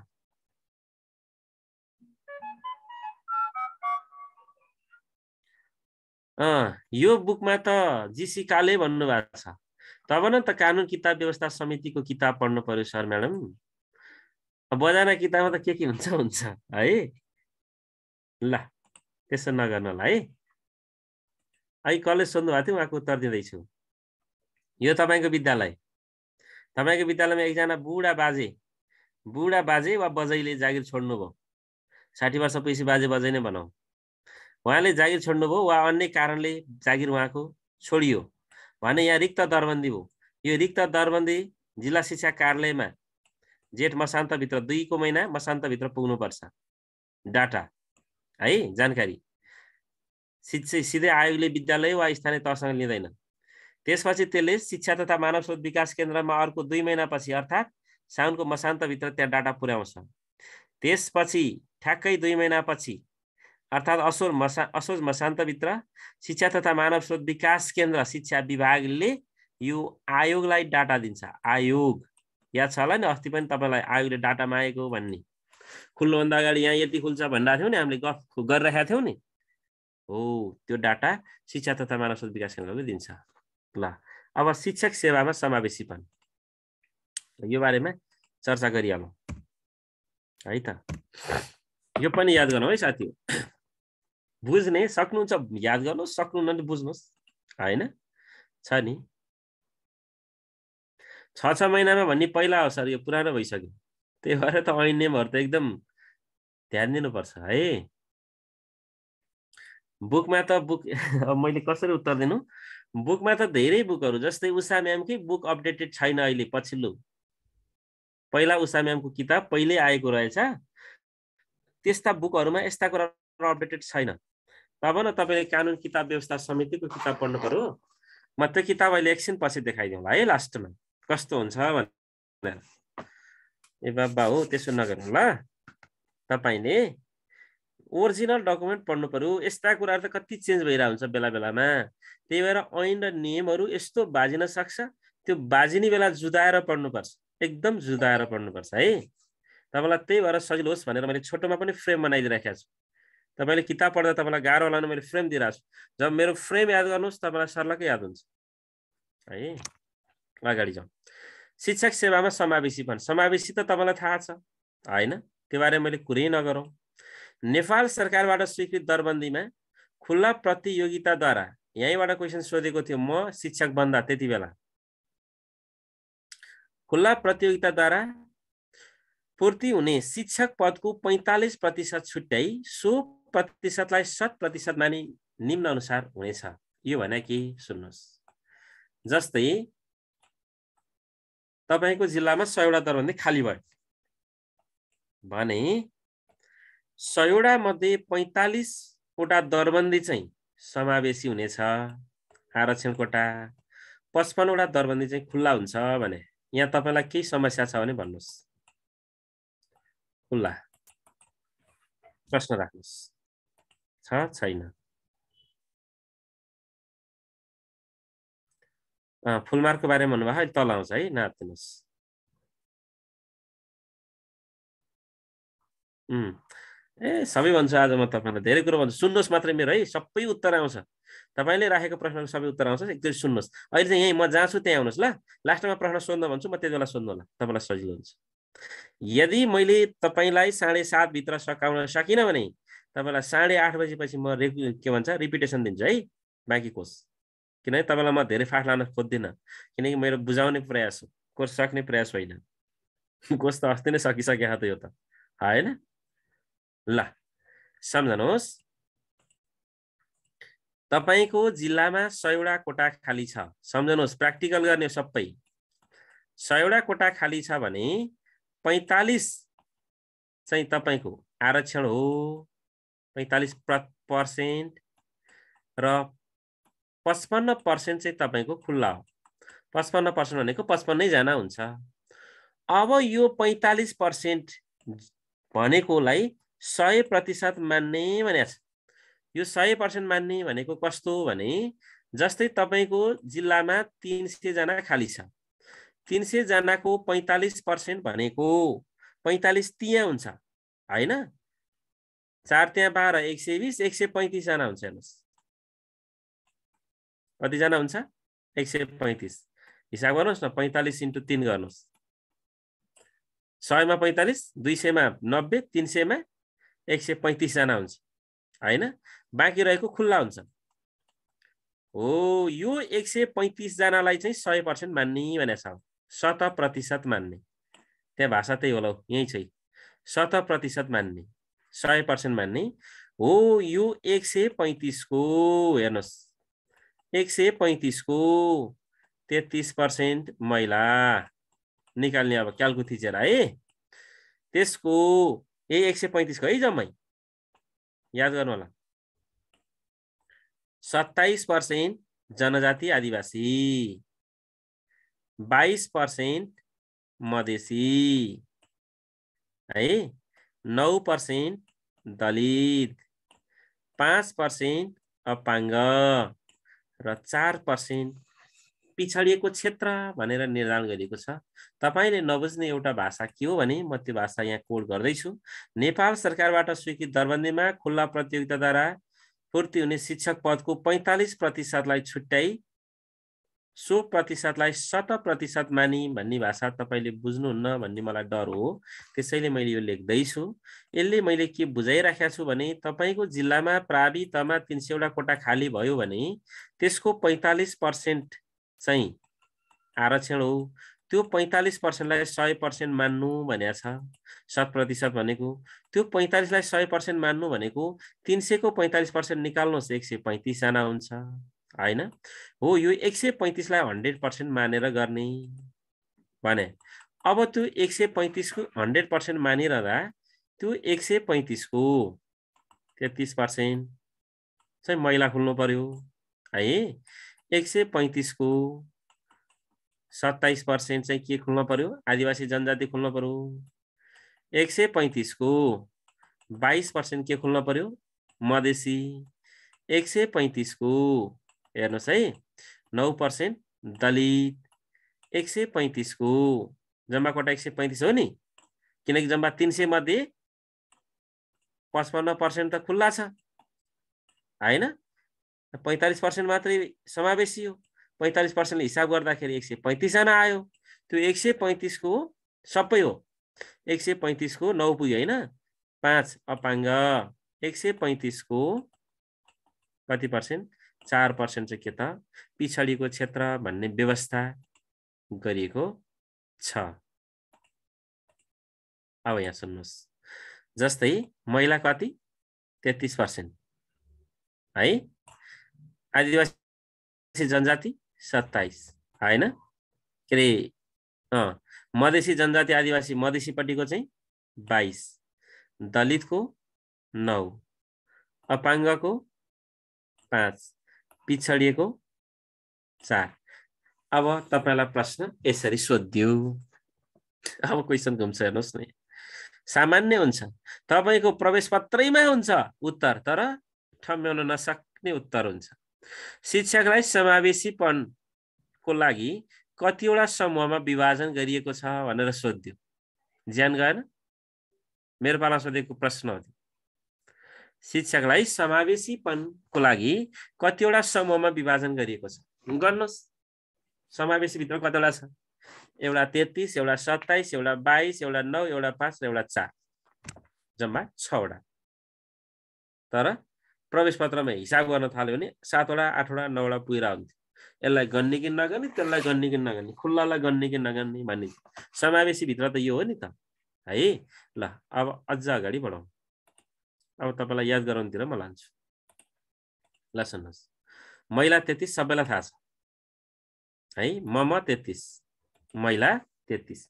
उक्त 33% महिलाको पनि 3% दलित महिला है र 2% चाहिँ मुस्लिम महिलालाई कोटा छुट्याउनु पर्दछ। दमको व्यवस्था भनेर बुझ्नुहोस्। द भनेको दलित, म भनेको मुस्लिम है। 3 र 2 चाहिँ के लाग्यो त? दम लाग्यो, एकदम दम। दलित 3%, मुस्लिम चाहिँ 2%। सम्झिनुहोस् है, यसो सम्झिनुहोस्। महिला 33%।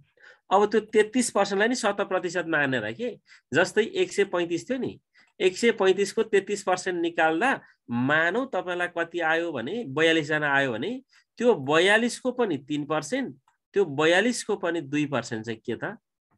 दम। द भनेको दलित महिला, बताओ यहाँ छ, र 2 भनेको मुस्लिम महिला। दम, दलित र मुस्लिम भनेर पढ्नुहोस्। अगाडि जाउँ। आदिवासी। आदिवासी जनजाति 27। यसो याद गर्नुहोस्, धेरै टाउदो हुन्ने हैन, सर्लक्क याद गर्ने। 33, 27। 33 लाई चाहिँ भाग लगाएर के थियो रे? दम थियो, दम लागेको थियो। केही महिलाहरूलाई दम लाग्छ, दमको व्यथा हुन्छ। त्यो दमको व्यथा भनेको कसलाई हुन्छ भन्दाखेरि दलित महिलालाई 3% हुन्छ र मुस्लिम महिलालाई 2% हुन्छ। 3 र 2 5। त्यो 33% भित्रको पनि त्यसरी व्यवस्था छ है। अर्को जाउँ। मधेसी जनजाति आदिवासी पिछडा वर्ग भनेको 22% छ। दलित 9, अपाङ्ग 5, पिछडीको क्षेत्र 4। त्यसो भए मेरो प्रश्न सुन्नुहोस्। बाजुराको, सुन्नुहोस् है, बाजुराको सबिना अब के छ? मुस्लिम महिलाको नाम के होला नि? थर भन्नुहोस् त। सबिना, मुसहर वा अरू के हो मलाई थाहा छैन नाम। त्यस्तो मान्छेको जागिर हुने चान्सेस कति होला सम्झिनुहोस् न। कहाँको भने मैले? बाजुराको भने। सबिना भनेपछि महिलाको भने हैन, त्यसमा पनि मुस्लिम महिला पारौँ, उहाँको जागिर हुने चान्स कति होला? त्यसकारण तपाईहरुलाई शिक्षक सेवा आयोगमा समावेशीपनले ठूलो राहत पुर्याएको छ। तर पिछडिएको क्षेत्र भन्नाले अछाम, बझाङ, बाजुरा हैन, सही छैन? अछाम, कालीकोट, जाजरकोट, जुम्ला, हुम्ला, डोल्पा, मुगु, बाजुरा र बझाङ भन्ने जिल्लाहरू पर्दछन्। यो तपाईलाई छोटो भाषामा कण्ठ गर्नको लागि, कसैलाई कण्ठ छ भने भइगयो, होइन भने यसरी कण्ठ गर्नु होला। अका जाजु, सासु भएछ है, जाजु। अ अछाम, का कालीकोट, जा झाडा पखाला लागेको जाजरकोट, याद होला हजुरलाई, जु जुम्ला, हु हुम्ला, डो डोल्पा, मु मुगु, बा बाजुरा र ब बजाङ। यसरी याद गर्नु होला। अक्का जाजु, हुडो मुबाब। अक्का जाजु, अक्का परेर जाजु, दाजुलाई के भन्यो भने अक्का परेको दाजु भन्यो हैन। अक्का जाजु, अक्का परेको दाजु, मुडो जस्तो भएर बस भने जस्तै भन्नु न। अब कसरी भन्नुहुन्छ? अक्का जाजु, हुडो मुबाब। अब आफ्नै तरिकाले पनि बनाउन सक्नुहुन्छ हैन। अछाम, बझाङ, बाजुरा, डोटी, कैलाली चाहिँ रहेनछ है। अछाम, बझाङ, बाजुरा, सेती अञ्चलको चाडा जिल्ला यही रहेछ। हुम्ला, जुम्ला, मुगु, डोल्पा, कालीकोट मिल्यो पहनै। हुम्ला, जुम्ला, मुगु, खै डोल्पा कता छ? डोल्पा, कालीकोट। ल हेर्नुहोस्, यो अञ्चलको नि मिल्यो। दुईटा अञ्चल याद गर्नुभयो पनि भयो। वा यसरी याद गर्न सक्नु भएन भने अका जाजु हुडो मुबाब भनेर याद गर्नु होला। अछाम हैन, अका अछाम, कालीकोट, जा जाजरकोट, जु जुम्ला, हु हुम्ला, डो डोल्पा, मु मुगु, बाबा भनेको थिएँ मैले, बा भनेको बाजुरा र ब भनेको बझाङ।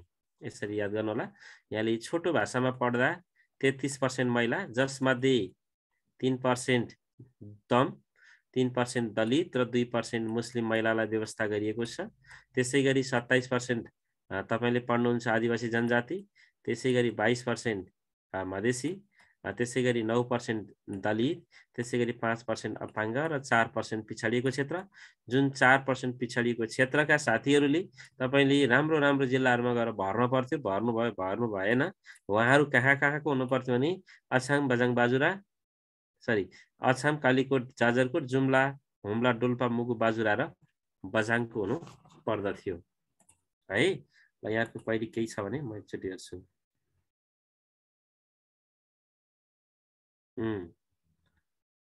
ठिक छ।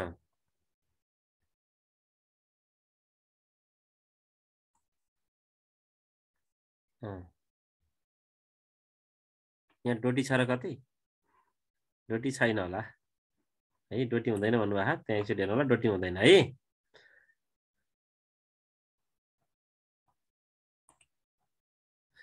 पूर्वी रुकुम थपिएको छ भन्नुभएको छ हैन।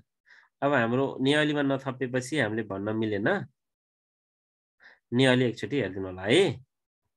बरु तपाईलाई क्वेसन के सोध्छ भने आज ठिक छ ल। खाथुम भन्ने हुँदो रहेछ है।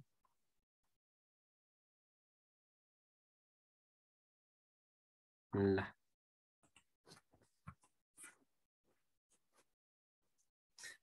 ल अब अगाडि बढौँ। तपाईलाई अर्को प्रश्न के सोध्छ भने पिछडिको क्षेत्रभित्र कतिवटा जिल्ला पर्दछ वा पिछडिको क्षेत्रभित्र तलका मध्ये कुन जिल्ला पर्दैन? पहिलो आयोगमा 71 सालमा सोधेको प्रश्न हो। पिछडिएको क्षेत्रभित्र नपर्ने जिल्ला तलका मध्ये कुन हो भनेर सोधेको थियो र तपाईलाई पिछडिएको क्षेत्रभित्र कतिवटा जिल्ला पर्दछन् पनि सोध्न सक्छ। कुन पर्छ कुन पर्दैन पनि सोध्न सक्छ। त्यसैले तपाईले अकाजाजु हुडो बाबा भनेर जस्ताको तस्तै याद गर्नुपर्छ। र यो व्यवस्था प्रत्येक 10 वर्षमा पुनरावलोकन गर्नुपर्ने भनिएको छ। अहिलेसम्म गरिएको अवस्था छैन। अब जाउँ प्रतियोगिताको लागि विज्ञापन। अब हामीलाई अस्ति विज्ञापन भएको छ नि, हजुरलाई याद छ नि हैन?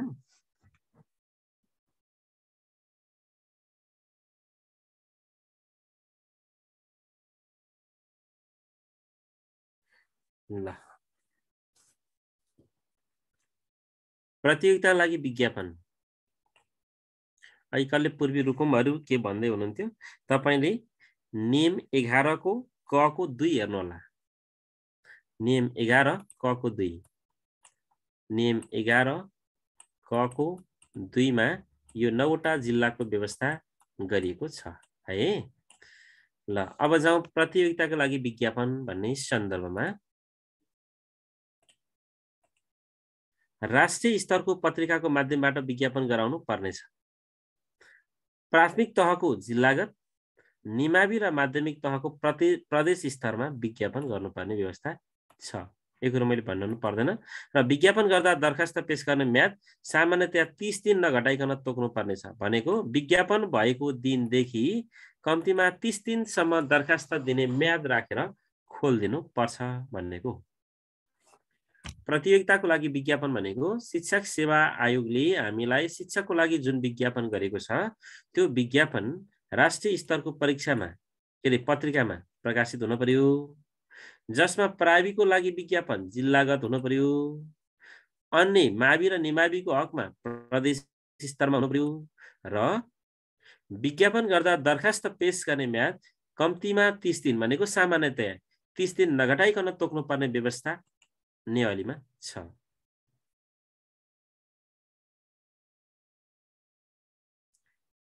विकट हिमाली 7 जिल्ला भन्नु भएको छ, यहाँसँग त्यसले टच गरेन, ठिक छ, त्यसरी पनि याद गर्न सक्नुहुन्छ है। तर जिल्ला कतिवटा हो त्यो याद गर्नु होला। मैले च्याटको उत्तर दिएँ है यो साथीहरूलाई। ल अगाडि जाउँ। च्याटले त डिस्टर्ब भएको नि तपाईँहरूलाई, छ भने भन्नु होला। अब परीक्षाको उत्तीर्णाङ्क र पूर्णाङ्क यो बारेमा नि छलफल गरौँ। जति तपाईँले पढ्नु भएको छ एकदम रमाइलोसँग पढ्नुहोस् है,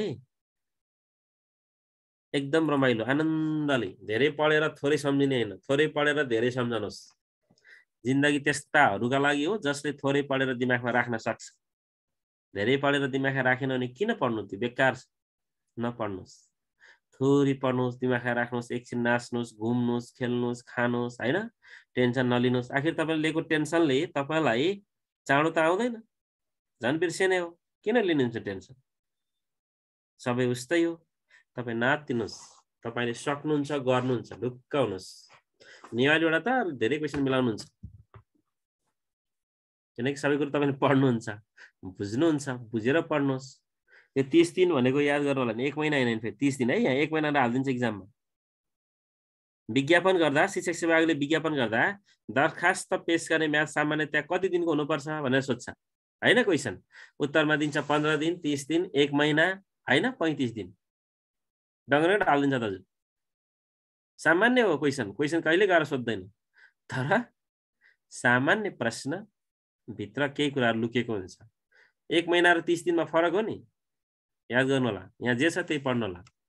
ऐन नियम, मलाई यो चाहिन्छ, मलाई यो मन पर्यो भनेर पाइँदैन। त्यहाँ जे छ त्यही हुन्छ, सक्यो।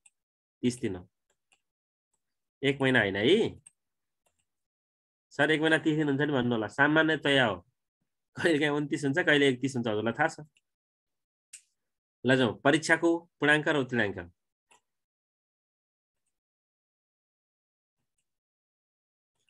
हामीले दिने परीक्षाको पूर्णाङ्क र उत्तीर्णाङ्कको बारेमा पनि हामीलाई सोध्यो, यसमा हामी जानकारी छौँ। अध्यापन अनुमति पत्रको लागि हो नि, अघि नै मैले भनिसकेँ, पूर्णाङ्क 100 हुने। उत्तीर्णाङ्क तपाईँहरू सबैलाई थाहा छ होइन। शिक्षक सेवा आयोगमा अहिले तपाईँलाई पास गर्नको लागि फाइदा हुने कारण एउटा हो, याद गर्नु होला। यो उत्तीर्णाङ्क 50 नभए धेरैजना पास हुन्थे। धेरैजना पास भइदिएको भए फ्रेस मान्छे तपाईँसँग लड्न आउँथे। फ्रेस लड्न आउने हुँदा यो कोर्समा तपाईँलाई तनाव हुन्थ्यो। अब यो छैन, किनकि उत्तीर्णाङ्क 50 राखिदियो, 48 आउने मान्छे डङरङ्गै फेल हुनु भएको छ। अनि उहाँ फेल भएर उहाँ चाहिँ बाहिरबाट त्यो फुटबल खेल्ने बेलामा दर्शकको रूपमा हेरे जस्तो हेर्दै हुनुहुन्छ बिचरा। कारण यसले गर्दा रिजल्ट 6-7% आयो हो। यो कारण तपाईँको लागि एकदम फाइदाजनक उयो हो अहिलेलाई। पूर्णाङ्क 100 र उत्तीर्णाङ्क 50।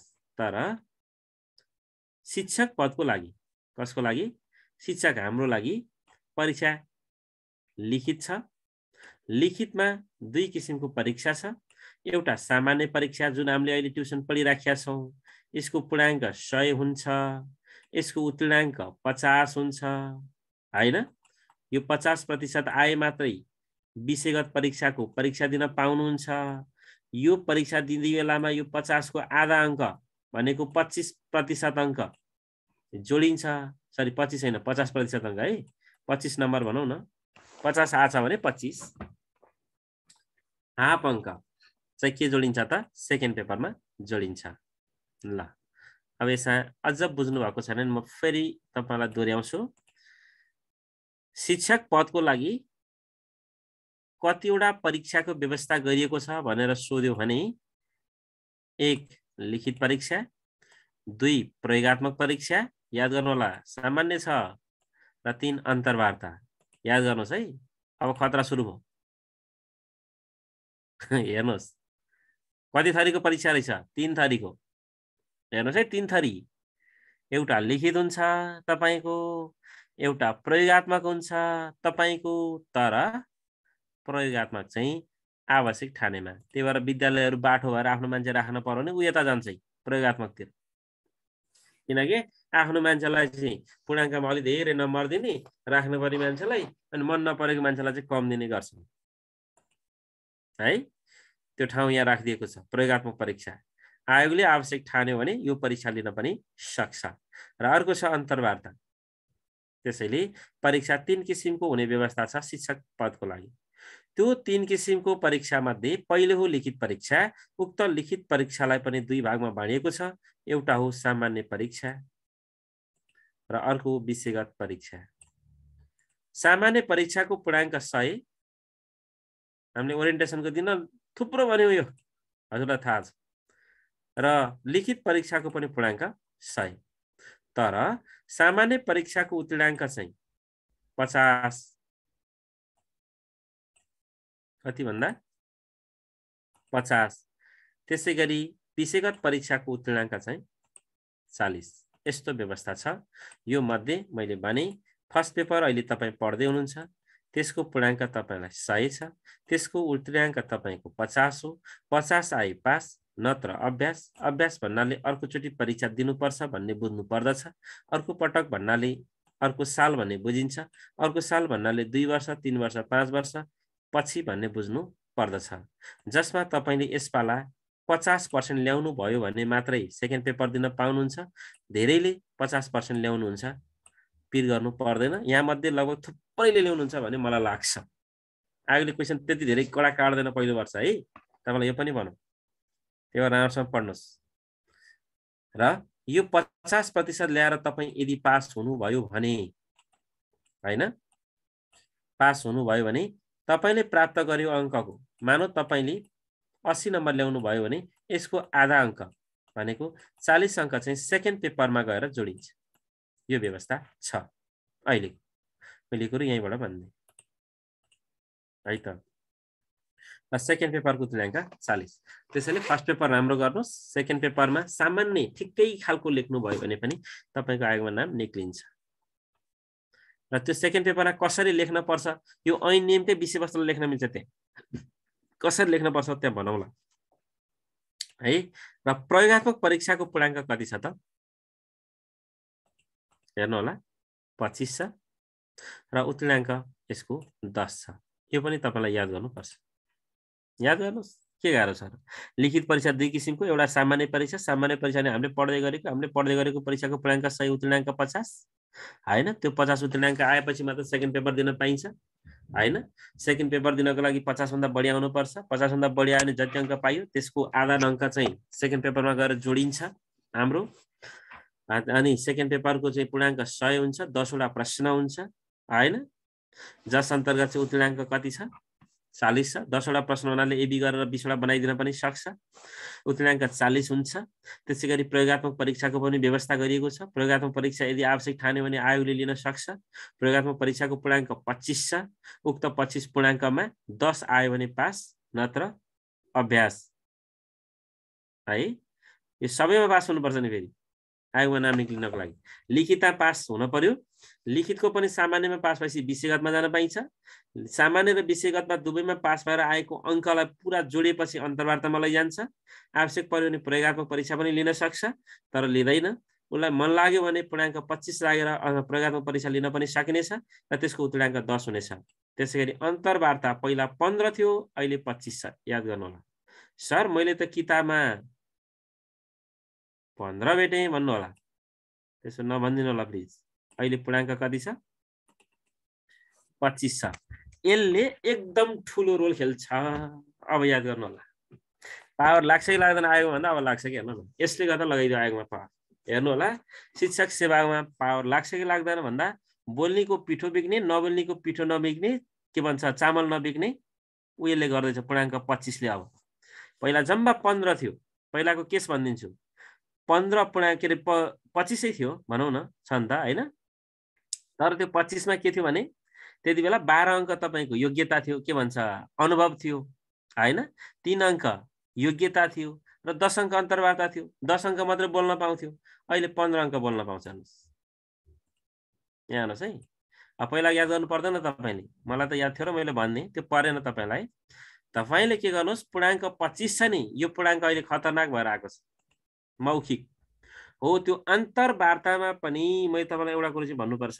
तपाईले नाम निकालिसक्नु भयो भने लिखित र प्रयोग के भन्छ लिखितको विषयगत र सामान्य परीक्षामा नाम निकालेर यदि अन्तर्वार्तामा जानुभयो भने अनिवार्य रूपमा हामीलाई फोन गरिदिनु होला है। म तरिकाहरू सिकाउँछु। हामीसँग क्याप्सुलहरू छन्, बोल्ने क्याप्सुलहरू।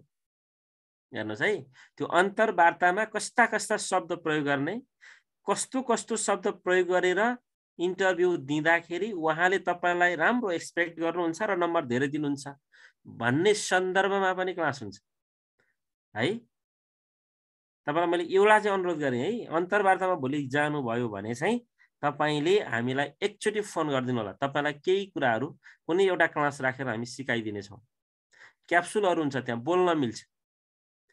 त्यो परीक्षा के भन्छ अन्तर्वार्ता लिने व्यक्तिलाई नै हाम्रो बहसमा ल्याउन सकिन्छ, डोर्याउन मिल्छ। अन्तर्वार्ता त्यस्तो कुरा हो।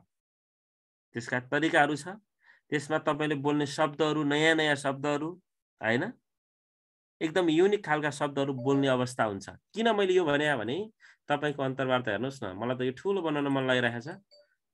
15 अङ्कको छ, यो निर्णायक अङ्क हुनेछ, त्यसकारण मैले भनिराखेको छु। र तपाईको अन्तर्वार्ताको पूर्णाङ्क 25 अन्तर्गत अनुभव बापत तपाईलाई 5 अङ्क छ। यो पनि म यही भनिदिइहाल्छु, तल लेखेको छ, तै पनि म यही भनिदिइहाल्छु, हेर्नु होला। यो 5 अङ्क भनेको के हो भने तपाईले राहत वा अस्थायी सेवामा काम गर्नु भएको छ भने वर्षको 0.5 का दरले, पहिला 1 नम्बरका दरले थियो, अहिले अनुभव बापत वर्षको 0.5 अङ्कका दरले 10 वर्षको 5 नम्बर पाउनुहुन्छ। याद गर्नु होला। कोही शिक्षक साथीहरू तपाई कार्यरत हुनुहुन्छ भने पहिला योभन्दा अगाडिको आयोगहरूमा 12 नम्बर पाउनुहुन्थ्यो अनुभव बापत वर्षको 1 अङ्कका दरले। तर अहिले यो अवस्था काटेर वर्षको 0.5 का दरले तपाईले 10 वर्षको, हेर्नुहोस् है, 10 वर्षको 10 × 0.5 गर्दा हुने 5 अङ्क के गर्न पाउनुहुन्छ, अनुभव बापत पाउनुहुन्छ। त्यसैले कार्यरत शिक्षकहरूलाई 5 अङ्क यसले उपहार दिएको छ। पहिलाको आयोगमा 12 अङ्कको उपहार थियो है। अगाडि जाउँ। अब योग्यता बापत तपाईको शैक्षिक योग्यता बापत 5 अङ्क छ है। यहाँ तलै रहेछ, यही छलफल गरौँला, अहिले छोडिदिएँ। 5 अङ्क छ र मौखिक अन्तर्वार्तामा तपाईलाई 15 अङ्क चाहिँ 15 अङ्कको चाहिँ तपाईको अन्तर्वार्ता हुन्छ। पहिलो प्रश्न तपाईलाई तपाईको परिचय दिनुहोस् भन्ने हुन्छ। 90% तपाईको पहिलो प्रश्न हो तपाईको परिचय। त्यहाँबाट तपाईको अन्तर्वार्ता पुरै घुमाउन मिल्छ है। त्यसकारण तपाईलाई त्यो अन्तर्वार्ता दिने दिनसम्मको लागि शुभकामना आजै छ। तपाईलाई शुभकामना। तपाई राम्रोसँग तयारी गर्नुहोस्। मनमा यो टक्क राखेर म अन्तर्वार्ता चाहिँ धेरै छोड्छु भन्ने सम्झेर अहिले लुसु लुसु तयारी गर्नुहोस्। आज यो विषयवस्तु पढिसकेपछि म तपाईलाई यो PDF पठाइ नै हाल्छु हैन। त्यो टक्क बेलुका हेर्नुहोस् अनि सुत्नुहोस् ल। अब अन्तर्वार्ता पहिला सकाउँछु अनि अगाडि जान्छु है त, माथि जान्छु। राहत वा अस्थायी सेवामा अनुभव बापत प्रत्येक वर्षको 0.5 अङ्कका दरले, मैले अघि भनिराखेका थिएँ, बढीमा कति अङ्क, 5 अङ्क। उक्त 5 अङ्क हुनको लागि वर्षको तपाईले 0.5 अङ्क पाउने, कति वर्ष भन्दा 10 वर्ष है। सर मैले त 18 वर्ष काम गरेको थिएँ नि। गर्नुहोस्, 18 वर्ष गर्नुभए पनि तपाईले 10 वर्षको नम्बर पाउनुहुन्छ। कति नम्बर पाउनु, 5। सर मैले 7 वर्षको पाएको थिएँ नि। ठिक छ, 7 × 0.5। सर मैले 6 वर्ष 9 महिना पाएको थिएँ नि। हो, त्यो 9 महिनालाई पनि वर्षमा लैजाने पोइन्टमा आउँछ, × 0.5 को दरले पोइन्टमा तपाईले नम्बर पाउनुहुन्छ। तर यो चाहिँ के हो भने सम्बन्धित तहमा है। माध्यमिक तहमा नाम निकाल्नु भयो, प्राइमेरीमा कार्यरत हुनुहुन्छ भने तपाईले माध्यमिक तहको लागि कार्यरतको नम्बर पाउनुहुन्न। जुन तहमा तपाईले पढाउँदै हुनुहुन्छ र त्यही तहमा तपाईको नाम निक्ल्यो भने उक्त अङ्क पाउनुहुन्छ।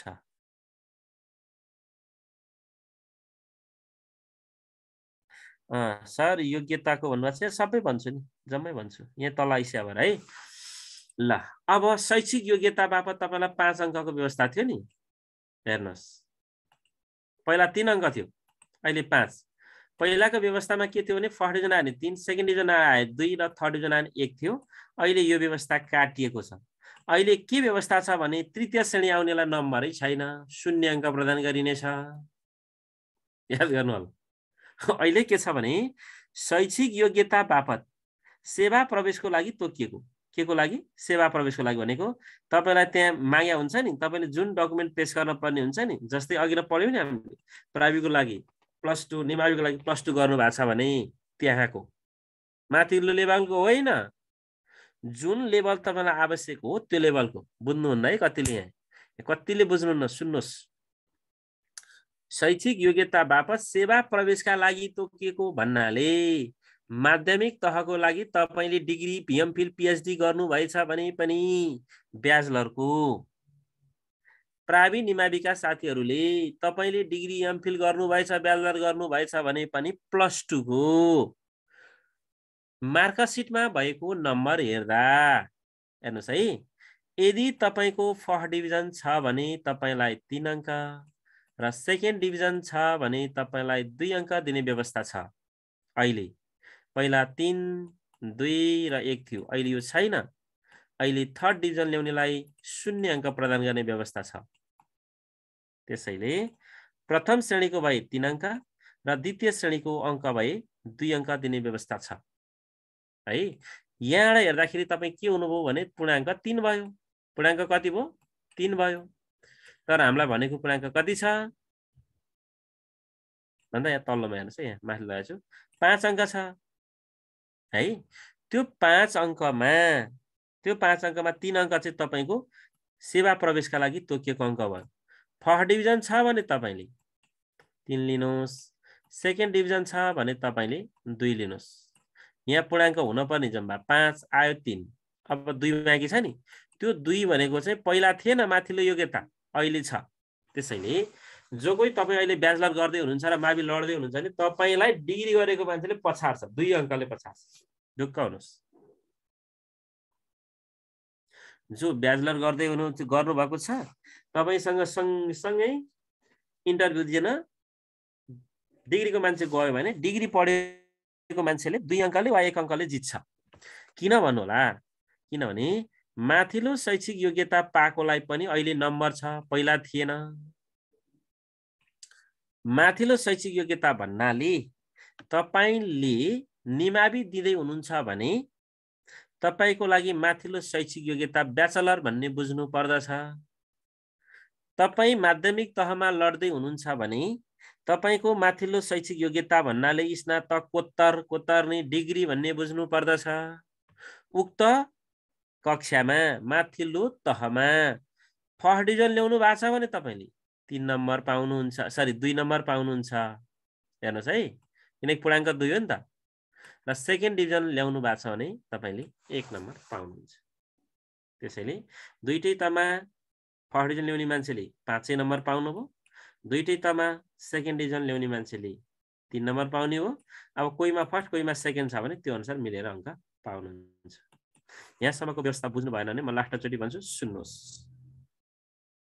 अन्तर्वार्तामा तपाई जाँदाखेरि अन्तर्वार्तामा तपाईको पूर्णांक 25 हुनेछ मैले दोहोर्याएँ साथीहरु मैले दोहोर्याएँ अन्तर्वार्तामा जानको लागि तपाईलाई अन्तर्वार्ताको लागि अंक 25 हुनेछ उक्त 25 मध्ये नम्बर 1 मा तपाईलाई अनुभव बापतको अंक छ अनुभव बापतको अंक भन्नाले तपाईले कार्य गरेको आधारमा वर्षको 0.5 का दरले तपाईले 1 वर्ष काम गर्नुहुने 0.5 का दरले यो अंक 10 वर्षको लागि मात्र दिने व्यवस्था छ किनभने 5 अंक भन्दा बढी व्यवस्था गरिएको छैन यो हो तपाईको अनुभव र दोस्रो छ तपाईको योग्यता भनेको तपाईले पढेको आधारमा है तपाईले पढेको आधारमा तपाईलाई 5 अंकको अंक प्रदान गरिनेछ उक्त 5 पनि हामीलाई लागेको थियो नि 5 4 3 गर्दै हुन्थ्यो नि तर यो गरेको छैन के गरेको छ भने सेवा प्रवेश भनेको छ सेवा प्रवेश तपाईले शिक्षक सेवा आयोगमा जागिर खाने बेला जुन फर्म भर्नु भएको छ त्यो अस्ति फर्म भर्दा तपाईले सेवा प्रवेशको लागि चाहिने न्यूनतम योग्यता भरेकै हुनुपर्छ त्योभन्दा माथिको नि भर्न पाउनुहुन्छ तर न्यूनतम योग्यता त्यहाँ तपाईलाई लेखिएको छ +2 निमावि र प्राविको लागि अनि ब्याचलर माविको लागि उक्त सेवा प्रवेशमा तोकिएको शैक्षिक योग्यता अन्तर्गत तपाईले यदि फर्स्ट डिभिजन ल्याउनु भएको छ भने तपाईलाई 3 अंक र सेकेन्ड डिभिजन ल्याउनु भएको छ भने तपाईलाई इन्टरभ्यूमा सुरुक्क जाँदा ढोकाभन्दा भित्र छिरेपछि 2 अङ्क दिनेछ। हेर्नुस्, तपाई अन्तर्वार्तामा जाने बेलामा ढोकाबाट भित्र छिर्न साथ तपाईको प्रमाणपत्र माग्दा त्यो व्यक्तिले दिने नम्बर हो है। तर सेवा प्रवेशले मात्रै होइन, अहिले अर्को थप व्यवस्था पनि छ। त्यो थप व्यवस्था भनेको माथिल्लो योग्यता है। कुनै व्यक्तिले माथिल्लो योग्यता पनि प्राप्त गरेको हुन सक्छ नि है। माथिल्लो योग्यता प्राप्त गरेको त जान्ने हो नि त। त्यो भएर त्यो मान्छेलाई सम्मान गर्ने व्यवस्था आयोगले गरेको छ। त्यसमा चाहिँ फर्स्ट डिभिजन छ भने तपाईलाई 2 अङ्क र सेकेन्ड डिभिजन छ भने तपाईलाई 1 अङ्क दिने व्यवस्था छ। यसरी यो यति कुराले गर्दा तपाईलाई 5 अङ्क प्रदान गरिनेछ। कसैले बुझ्नु भएको छैन भने प्लिज भन्न सक्नुहुन्छ। अनुभव निरन्तर कार्यरत हुनुपर्छ कि छुटे पनि हुन्छ भन्नुभएको छ। छुटे पनि पाउने व्यवस्था गर्नुहुन्छ।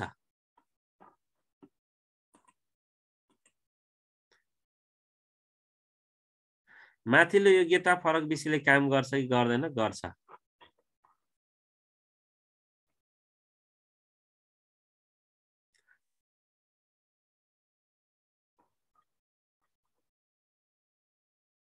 ल है, ल अगाडि जाउँ। अझ अगाडि जाउँ। त्यसपछि हामीलाई अन्तर्वार्ताको लागि 15 अङ्क छ। यहाँ हेर्नु होला, अन्तर्वार्ताको लागि कति अङ्क? 15 अङ्क छ। उक्त 15 अङ्कमा पनि हेर्नु है, उक्त 15 अङ्कमा पनि 35% भन्दा कम अङ्क र 70% भन्दा बढी अङ्क दिन पाइन्छ। तर विशेष केसमा मात्रै यदि 70% भन्दा बढी र 35% भन्दा कम अङ्क कसैलाई दिन मन लाग्छ भने उहाँहरूले स्पष्ट कारण खुलाउनु पर्दछ। के खुलाउनु पर्छ? स्पष्ट कारण खुलाउनु पर्दछ है। र यो व्यवस्था कुन संशोधनले भयो भनेर एकजना साथीले सोध्नु भएको छ। यो व्यवस्था 10औं संशोधनले गरेको हो है। शिक्षक सेवा आयोग नेवालीको 10औं संशोधनले गरेको हो। त्यो संशोधन तपाईले हेर्न सक्नुहुन्छ। तपाईलाई त्यति संशोधन भित्र नजाला है। त्यस्तो भित्र गयो भने त्यो एकदम हार्ड लेभलको क्वेशन हो, हाई लेभलको क्वेशन हो। ल मैले यो बारेमा एकचोटि लास्टचोटि रिक्याप भन्छु, सुन्नुहोस्। अन्तर्वार्ताको सन्दर्भमा तपाईलाई भन्नै पर्छ। अन्तर्वार्ता 25 पूर्णाङ्कको हुने, जसलाई 3 भागमा बाँडिएको छ। 3 भागमध्ये 1 भाग हो तपाईको अनुभव। उक्त अनुभव बापत तपाईलाई 5 अङ्क प्रदान छ। प्रत्येक वर्ष 0.5 अङ्क दरले 10 वर्षको नम्बर तपाईले 5 अङ्क पाउनुहुन्छ। यदि महिना चान्चुनेमा गर्नु भएको छ काम भने दामा शैली हुन आउने अङ्क पाउनु हुनेछ है। त्यसैगरी शैक्षिक योग्यता, यो योग्यतामा अलिकति तपाईलाई गाह्रो छ, तर गाह्रो छैन, बुझ्नुहोस्। यसमा पहिलोलाई मान्नुहोस् सेवा प्रवेश। सेवा प्रवेश भनेर सम्झनुहोस्। सेवा प्रवेश बापत तपाईलाई 3 अङ्क पूर्णाङ्क हो। 3 अङ्क भन्नाले फर्स्ट डिभिजन आए 3 र सेकेन्ड डिभिजन आए तपाईलाई 2 अङ्क प्रदान गरिनेछ सेवा प्रवेशको। त्यसैगरी माथिल्लो शैक्षिक योग्यता, माथिल्लो योग्यतामा पूर्णाङ्क 2 हुनेछ। माथिल्लो योग्यतामा तपाईले फर्स्ट डिभिजन ल्याउनु भयो भने 2 र सेकेन्ड डिभिजन ल्याउनु भयो भने 1 को व्यवस्था गरिएको छ। यसरी यो 2 र 3 नम्बरले 5 पूर्णाङ्क हुन पुगेको हो है। त्यसैगरी तपाईलाई अब अन्तर्वार्ता, मौखिक अन्तर्वार्ता, अब फेस टु फेस बोल्नेमा तपाईलाई 15 अङ्क प्रदान गर्न सकिनेछ। उक्त 15 अङ्कको, कसको? उक्त 15 अङ्कको 35% भन्दा कम अङ्क दिन पाइँदैन हैन। मलाई यो मान्छे मनै परेन, म दिँदै दिन्न भनेर भने पनि उसले 35% भन्दा कम दिन पाउँदैन। र त्यो 15 को 70% भन्दा बढी अङ्क पनि दिन पाउँदैन। तर यसो भनिरहँदा 70% ने 70 इन्टु भागा 100 हो। यसो भनिरहँदा 35 भन्दा कम र 70 भन्दा बढी दिन पनि पाउँछ, नपाउने भन्ने चाहिँ होइन। तर यसरी नम्बर दिन पर्यो भने स्पष्ट कारण खुलाउनु पर्नेछ। यो मान्छे आउटस्ट्यान्डिङ हो, एकदम राम्रो हो, त्यसकारण मैले यसका सबै कुराहरू हेर्दा मलाई अत्यन्त राम्रो लागेको कारणले गर्दा मैले 70% भन्दा बढी अङ्क प्रदान गरेको छु भनेर स्पष्ट कारण खुलाउनु पर्छ। कसले? अन्तर्वार्तामा बस्ने व्यक्तिले। अन्तर्वार्तामा बस्ने व्यक्ति कम्तीमा 3 जना हुन्छ। याद गर्नु होला, यो क्वेशनले अब तपाईलाई झुकाउँछ। मैले क्वेशन देखाएको छु अहिले खेर प्रस्तुत गर्छु त्यो क्वेशन। तपाईलाई अहिले त मैले भ्याउँदिन जस्तो लाग्छ। 7:30 भित्र सबै मैले भ्याउँदिन। कम्तीमा 3 जनाको अन्तर्वार्ता समिति हुन्छ। 3 जनाको होइन, कम्तीमा 3 जना। याद गर्नु होला है। ल अब जाउँ। तपाईले अन्तर्वार्ता पनि दिनुभयो। सुन्नुस् अब तपाईले के गर्नुभयो भन्दा तपाईले फर्म भर्नुभयो हैन। फर्म भर्दा तपाईको चाहिँ यो समावेशीपन पनि लिनुभयो। पिछडीका क्षेत्रहरुमा पनि तपाई बसोबास गरेर आउनुभयो। विज्ञापन पनि भयो। विज्ञापन भएपछि तपाईले फर्म पनि भरिसक्नु भएको छ। परीक्षा पनि सुरु भयो। लिखित परीक्षा पनि दिनुभयो। लिखित परीक्षा अन्तर्गत पनि सामान्य परीक्षा दिनुभयो सुरुमा। सामान्य परीक्षा दिइसकेपछि तपाईले विषयगत परीक्षा पनि दिनुभयो। विषयगत परीक्षामा पनि तपाई सफल हुनुभयो। तपाईलाई प्रयोगात्मक परीक्षा आयोगले लिन सक्थ्यो। त्यसको पूर्णाङ्क 25 राख्थ्यो। उत्तीर्णाङ्क 10 हुन्थ्यो। आवश्यक परेमा भन्थ्यो। तपाईलाई आवश्यक पर्ने उले ठानेन र तपाईलाई सिधै अन्तर्वार्तामा लग्यो। अन्तर्वार्तामा लैजाँदा पनि तपाई सफल हुनुभयो भने सम्झिनुहोस्, अब तपाई खुसी हुनुहुन्छ। लामो सास फेर्नुहुन्छ। 1 नम्बर 2 नम्बरमा नाम निक्लियो भने त आफैलाई पत्याउन गाह्रो हुन्छ। ए हो र होइन होला है भन्ने हुन्छ र 1 नम्बर वैकल्पिकमा पर्नु भयो भने नि साह्रै पीडा हुन्छ है। मेरो चाहिँ दुईटै अनुभव हो। मैले तपाईलाई दुईटै अनुभव भन्दै। सुरुको आयोगमा 71 सालको आयोगमा माध्यमिक तहको म म्याथमेटिक्स विषयको माध्यमिक तहको पहिलो वैकल्पिक हो भने जिल्लाको गणितको निम्न माध्यमिक तहको 1 नम्बरको सिफारिस थिए म। निमाईमा 1 नम्बरमा सिफारिस भएको छु। माईमा 1 नम्बरमा वैकल्पिक थिए। कति पीडा थियो होला। त्यसपछि अर्को नयाँ विज्ञापन पछिको विज्ञापनको मध्यमाञ्चलबाट फेरि 1 नम्बरमा म्याथमेटिक्समा म सिफारिस भए। कसरी भयो? म आफैलाई बिलिभ गरिराखेको थिएन। यो हो र भन्ने लाग्छ। विश्वासै नलाग्ने हुन्छ कोही बेला। त्यस्तो लाग्छ कि आफूलाई सामान्य जस्तो लाग्या हुन्छ। कोही बेला नाम फुत्त झुक्किएर निक्ले जस्तो निक्लिदिन्छ। त्यस्तो पनि हुन्छ। त्यसैले मानौ तपाईको नाम 1-2 नम्बरमै निक्लियो भने तपाई खुसी हुनुहुन्छ हैन। ल त्यसपछि के हुन्छ तल भन्छु। तर अन्तर्वार्ता दिनुभन्दा अगाडिको कुरो यहाँ गर्छु। ल अन्तर्वार्ताका लागि सफल उम्मेदवारको सूची प्रकाशन भनिएको छ। यो बारेमा अब याद गरौँ है त। ल म यो बारेमा पनि अलिकति याद गराउँछु। तपाईले नेवाली भित्र चाहिँ त्यहाँ यति लामो देख्नु भएको छ। अङ्कहरू छन्। म चाहिँ सकेसम्म तपाईलाई अङ्क नदेखाइकन यहाँ सूत्रमा लैजाउँ कि भन्ने मैले सोचिराखेको छु। म त्यहाँ लाँदै छु। यो भने के भन्ने कुरो बारेमा म कुरा गर्छु है त। ल सुन्नुस्। तपाईले लिखित परीक्षा दिनुभयो है। लिखित परीक्षाको पनि फर्स्ट पेपर दिनुभयो। 100 पूर्णाङ्क थियो। 50 पास तपाईलाई थाहा छ। पास हुनुभयो। पास भएपछि नि राम्रो नम्बर ल्याउनु भएको थियो। त्यसको आधी नम्बर सेकेन्ड पेपरमा पनि जोडियो। सेकेन्ड पेपरको पनि परीक्षा दिनुभयो। तपाई पास हुनुभयो। पास भएपछि तपाईको दोस्रो चरण भनेको कि प्रयोगात्मक परीक्षा। त्यो आयोगले अहिले लिँदैन, अन्तर्वार्तामा लैजान्छ। हो त्यो अन्तर्वार्तामा लानुभन्दा अगाडि तपाईलाई वेबसाइटमा नाम निकाल्छ लिखित परीक्षाको नतिजा प्रकाशन सम्बन्धमा भनेर हैन। गोरखापत्रमा तपाईको नाम आउँछ। यसो भित्तामा हेरेर नाम त गरम राम राम राम टन्नै आएको छ हैन। तपाईले आफ्नो नाम पनि यसो हेर्नुभयो, देख्नुभयो। हो आफ्नो नाम देख्नुभयो।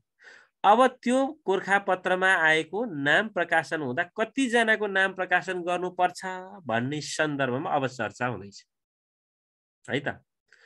जस्तै तपाईको 325 जनाको विज्ञापन भयो भने कति जनाको चाहिँ नाम प्रकाशन गर्ने त लिखितबाट भनेको क्या।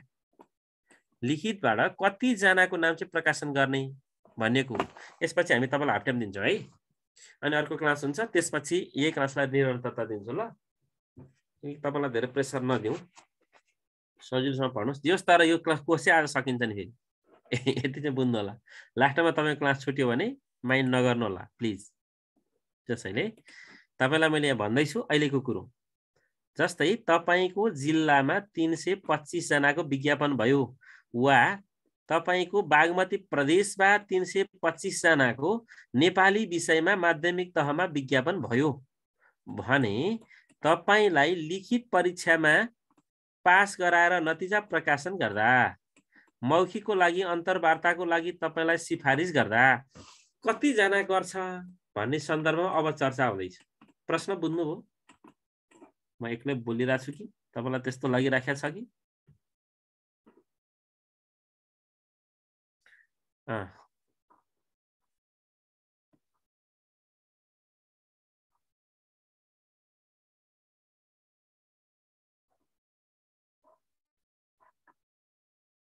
ल हेरौँ है त।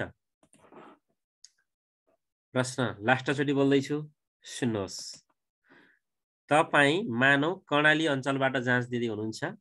कर्णाली अञ्चलमा अंग्रेजी विषयमा 150 जना माध्यमिक तहमा खाली छ। तपाईले परीक्षा दिनुभयो, तपाई जस्ता धेरैले दिनुभयो। तपाईहरुलाई लिखित परीक्षाबाट पास गराएर नतिजा प्रकाशन गर्दा त लिखित परीक्षामा पास हुने थुप्रै हुन्छन्। मानौ लगभग 3000 जना। त्यो 3000 जना सबैलाई जागिर खुवाउन सकिँदैन, पास भएका हुन्। त्यो मध्ये 150 जनालाई चाहिँ तपाईलाई जागिर खुवाउनु छ, हैन? केही साथीहरुलाई वैकल्पिकमा पनि राख्नु छ। त्यसको लागि तपाईलाई अन्तर्वार्तामा बोलाउनु पर्यो भने अन्तर्वार्तामा कति जना बोलाउने भन्ने विषयमा चर्चा हुँदैछ। अन्तर्वार्तामा कति जना बोलाउने, हेरौं कति जना बोलाउने छ। सुन्नुहोस्, लिखित र प्रयोगात्मक परीक्षामा, प्रयोगात्मक त लिँदैन तर हामीले त पढ्न त पर्यो। लिखित र प्रयोगात्मक परीक्षामा सबैभन्दा बढी अंक प्राप्त गर्ने उम्मेदवारहरू मध्ये, हेर्नु है, मैले ओरिएन्टेसनको दिन नि भन्ने गर्दथे। जस्तै तपाईको अंक 81.9, 81.9 7 जना, हेर्नुस् है यहाँ 7 जना, हैन? 135, 135.5 यस्तै गरेर नम्बर त टन्नै गरम राम्रोमा आएका हुन्छन्, हैन? मानौ 81.9 पछि ल 82.2 थियो होला मानौ। भने हेर्नुस् है, सबैभन्दा बढी अंक प्राप्त गर्ने उम्मेदवारहरू मध्ये भनेको यहाँबाट 135 बाट गर्न थाल्ने। यहाँ झर्दै झर्दै झर्दै झर्दै झर्दै झर्दै जाने। 135.5 एक जना, 135.4 2 जना, 135.3 आकार मानौ 10 जना थियो होला, 12 जना। यसरी घट्दै घट्दै घट्दै जाँदा सबैभन्दा धेरै अंक आउनेलाई पहिला प्राथमिकतामा राख्ने। कसलाई? सबैभन्दा बढी अंक पाउने। अंक भएछ अंक भनेर बुझ्नु होला है। सबैभन्दा बढी अंक प्राप्त गर्ने उम्मेदवारहरू मध्ये सम्झनुस्। अब रिक्त पद संख्याको 5 वर्गान्तर राखी, रिक्त पद संख्याको वर्गान्तर 5 राखी माथिल्लो वर्गान्तरको 40 भन्दा कम भए 20% प्लस 1 भनेको बुझ्नुहुन्न। अब सुन्नुस्, म यहाँ प्र्याक्टिकल गर्छु। जस्तै 3 जनाको विज्ञापन भयो। सुन्नुस्, माविमा लेखा विषयमा 3 जनाको विज्ञापन भयो भने रिक्त पदको वर्गान्तर 5 राखी। वर्गान्तर कति राखी? 5। 5 भनेको 0 देखि 5, 5 देखि 10 वर्गान्तर है। हेर्नुस्, 10 देखि 20, हेर्नुस् 20 देखि 30, यस्तो वर्गान्तर राख्दै जाने, राख्दै जाने। वर्गान्तर 5 राखी माथिल्लो वर्गान्तरको, कसको? माथिल्लो वर्गान्तर। अब यो 3 कहाँ पर्छ? यता देखाउँछु हेर्नुस्। 3 कहाँ पर्छ भने 0 देखि 5 मा पर्छ। यो 3 कहाँ पर्छ? 0 भन्दा ठुलो हो, 5 भन्दा सानो पर्छ नि। श्रीराम सर त्यहाँ एडमिनमा हेरिदिनु होला है, को यहाँ भ्यूमा आइरहनु भएको। 0 देखि 5 को बीचमा पर्छ 3 है। अब 0 देखि 5 को बीचमा 3 परिरहँदा माथिल्लो वर्गान्तरको, कसको रे? यहाँ हेर्नु होला, माथिल्लो वर्गान्तरको, माथिल्लो वर्गान्तर भने कति? 5। माथिल्लो वर्गान्तर यहाँ 5, यहाँ 10, यहाँ 20, यहाँ 30। हेर्नुहोस् है, तपाईको दिमाग तातिसै हुन सक्छ। हेर्दा हेर्दै धेरै पढ्दा पढ्दै अहिले बिस्तारै हेर्नुहोस्। माथिल्लो वर्गान्तर भनेको यो वर्गान्तर 5 राख्दै राख्दै जाँदाखेरि, जस्तै यहाँ 25 के भन्छ, यो 20 थियो, 20 देखि 25 हुनुपर्छ है। 20 देखि 25, यो 25 देखि 30, यहाँ 10 देखि 15 गर्न पर्थ्यो एउटा, यहाँ मैले छुटाइछु। 10 देखि 15, 15 देखि 20, यसरी 5 को वर्गान्तर राखिरहँदा माथिल्लो वर्गान्तर, यो 3 को लागि माथिल्लो वर्गान्तर भनेको 3 त 0 र 5 को बीचमा पर्छ, 0 र 5 को बीचमा 3 पर्ने हुनाले माथिल्लो वर्गान्तर 5 हो। त्यो 5 को 20% जति हुन्छ हेरौं, 5 × 20 भनेको 20 भइहाल्यो, 100 हटाउन के रे प्रतिशतमा 100 ले भाग गर्ने, 0 0 कट्यो, 5 दुना 10, 2 र 2 पनि काट्यो, कति आयो त 1 जना रहेछ। अब हेर्नुस् है, अब म यतातिर मेटिटो बोल्छु। हेर्नुस्, मैले तपाईलाई के भनेको थिएँ, विज्ञापन 3 जनाको भयो भनेको थिएँ। 3 जना विज्ञापन कसको बीचमा पर्छ, 0 देखि 5 को बीचमा पर्छ भनेको थिएँ। 0 देखि 5 मध्ये माथिल्लो वर्गान्तर भनेको कति हो, 5 हो। त्यो माथिल्लो वर्गान्तरको 20% निकाल्ने, कति निकाल्ने, 20% निकाल्ने। 20 पंचे 100 गर्नुस्, 5 ले 5 लाई काट्यो, 1 आयो, 1 जना हो नि। 20% ले कति हो, 1 जना। त्यो 1 जनामा कति थप्ने, अर्को 1 जना थप्ने, त्यसमा कति जना थप्ने रे, 1 जना थप्ने। मैले यो चाहिँ तपाईलाई अलिकति गाह्रो हुन्छ कि बुझ्न जस्तो लागिरहेको छ, हेर्नु होला है, कतिले बुझ्नुहुन्न, म दोहोर्याउँछु पनि। त्यो 20% मा कति जना थप्ने, 1 जना, कहिले, 40 भन्दा कम विज्ञापन भएमा, 40 भन्दा कम विज्ञापन भएमा। यसको अर्थ 3 जनाको विज्ञापन भएको थियो भने, 3 जनाको विज्ञापन भएको थियो भने त्यो 3 जनामा त्यसको 20% माथिल्लो घाटाङ्क भनेको 5, 5 को 20% भनेको 1 जना है, र अर्को कति जना, 1 जना गरेर जम्मा 5 जनालाई अन्तर्वार्ताको लागि बोलाइनेछ। ल, यो कुरो तपाईले बुझ्नु भएन, कतिले बुझ्नु भएको छैन, म लास्टचोटि बुझाउँछु, एकचोटि सुन्नुस्। एउटा 40 भन्दा कम भन्ने छ के, 40 भन्दा कम भनेको विज्ञापन 40 जना भन्दा कम भएमा। ल सुन्नुस्, जस्तै एउटा इक्जाम्पल लिन्छु म, 33 जना विज्ञापन भयो, जम्मा 33 जना। यो 33 जना भनेको कसको बीचमा पर्छ भन्दा 30 र 35 को बीचमा, सबैलाई थाहा छ। थाहा छैन भने भन्नुस्, कसको बीचमा पर्छ, 30 र 35 को बीचमा पर्छ भने माथिल्लो घाटाङ्क कति हो, 35, माथिल्लो घाटाङ्क 35। 40 भन्दा कम भएमा यहाँ मैले केरेर राख्छु, 40 भन्दा कम हो नि त 33 भने विज्ञापन, हेर्नु है, 33 भने 40 भन्दा कम हो, त्यो भएमा 20% 1 जना थप्नुपर्छ। कसको, माथिल्लो घाटाङ्कको, माथिल्लो घाटाङ्क भने कति, 35, 35 को 20%, पर्सेन्ट भने 100 ले भाग गर्ने, र त्यसमा 1 जना अर्को थप्ने भने नियमले 20%, माथिल्लो घाटाङ्क भनेको 35 को 20% र 1 जना थप्ने। अब 20 ले 100 लाई 5 चोटि काट्छ, 5 ले 35 लाई 7 चोटि काट्छ हैन, 7 र 1 जोड्दा कति जना भयो, 8 जना थप्नु पर्ने रहेछ। त्यसको अर्थ 33 जनाको शिक्षक सेवा आयोगले विज्ञापन गरेको छ भने 33 जनामा अर्को 8 जना थपेर 41 जनालाई अन्तर्वार्ताको लागि बोलाउँछ। यो भन्न खोजेको है। यदि लास्टमा आउने यो जो 8औं नम्बरको लास्टको नम्बर चाहिँ 85.4 आउने 10 जना थियो भने त्यो 10 जनाको नाम यहाँ थपेर निकाल्छ। ल, मैले अहिलेलाई यति नै गरेँ। तपाईलाई म अहिले एकछिनपछि अन्तर्वार्ताका लागि सफल उम्मेदवारको सूची यसलाई दोहोर्याएर अगाडि बढ्छु। अहिले तपाईलाई 4 मिनेटदेखि 5 मिनेटको लागि ब्रेक दिएको छ। तपाईले खाना खान पक्कै भ्याउनुहुन्न होला है। भ्याउनु भयो भने ठिकै छ, भ्याउनु भएन भने पनि क्लास नछोड्नुहोस्। आज एक दिन ढिला खाएर के हुँदैन है त। ल, यहाँलाई एकैछिनको लागि ब्रेक। त्यसपछि तपाईले आइक्यू पढ्नुहुन्छ। आइक्यू सकिएपछि 8:30 बजेबाट फेरि हामी यसलाई निरन्तरता दिन्छौं। धन्यवाद।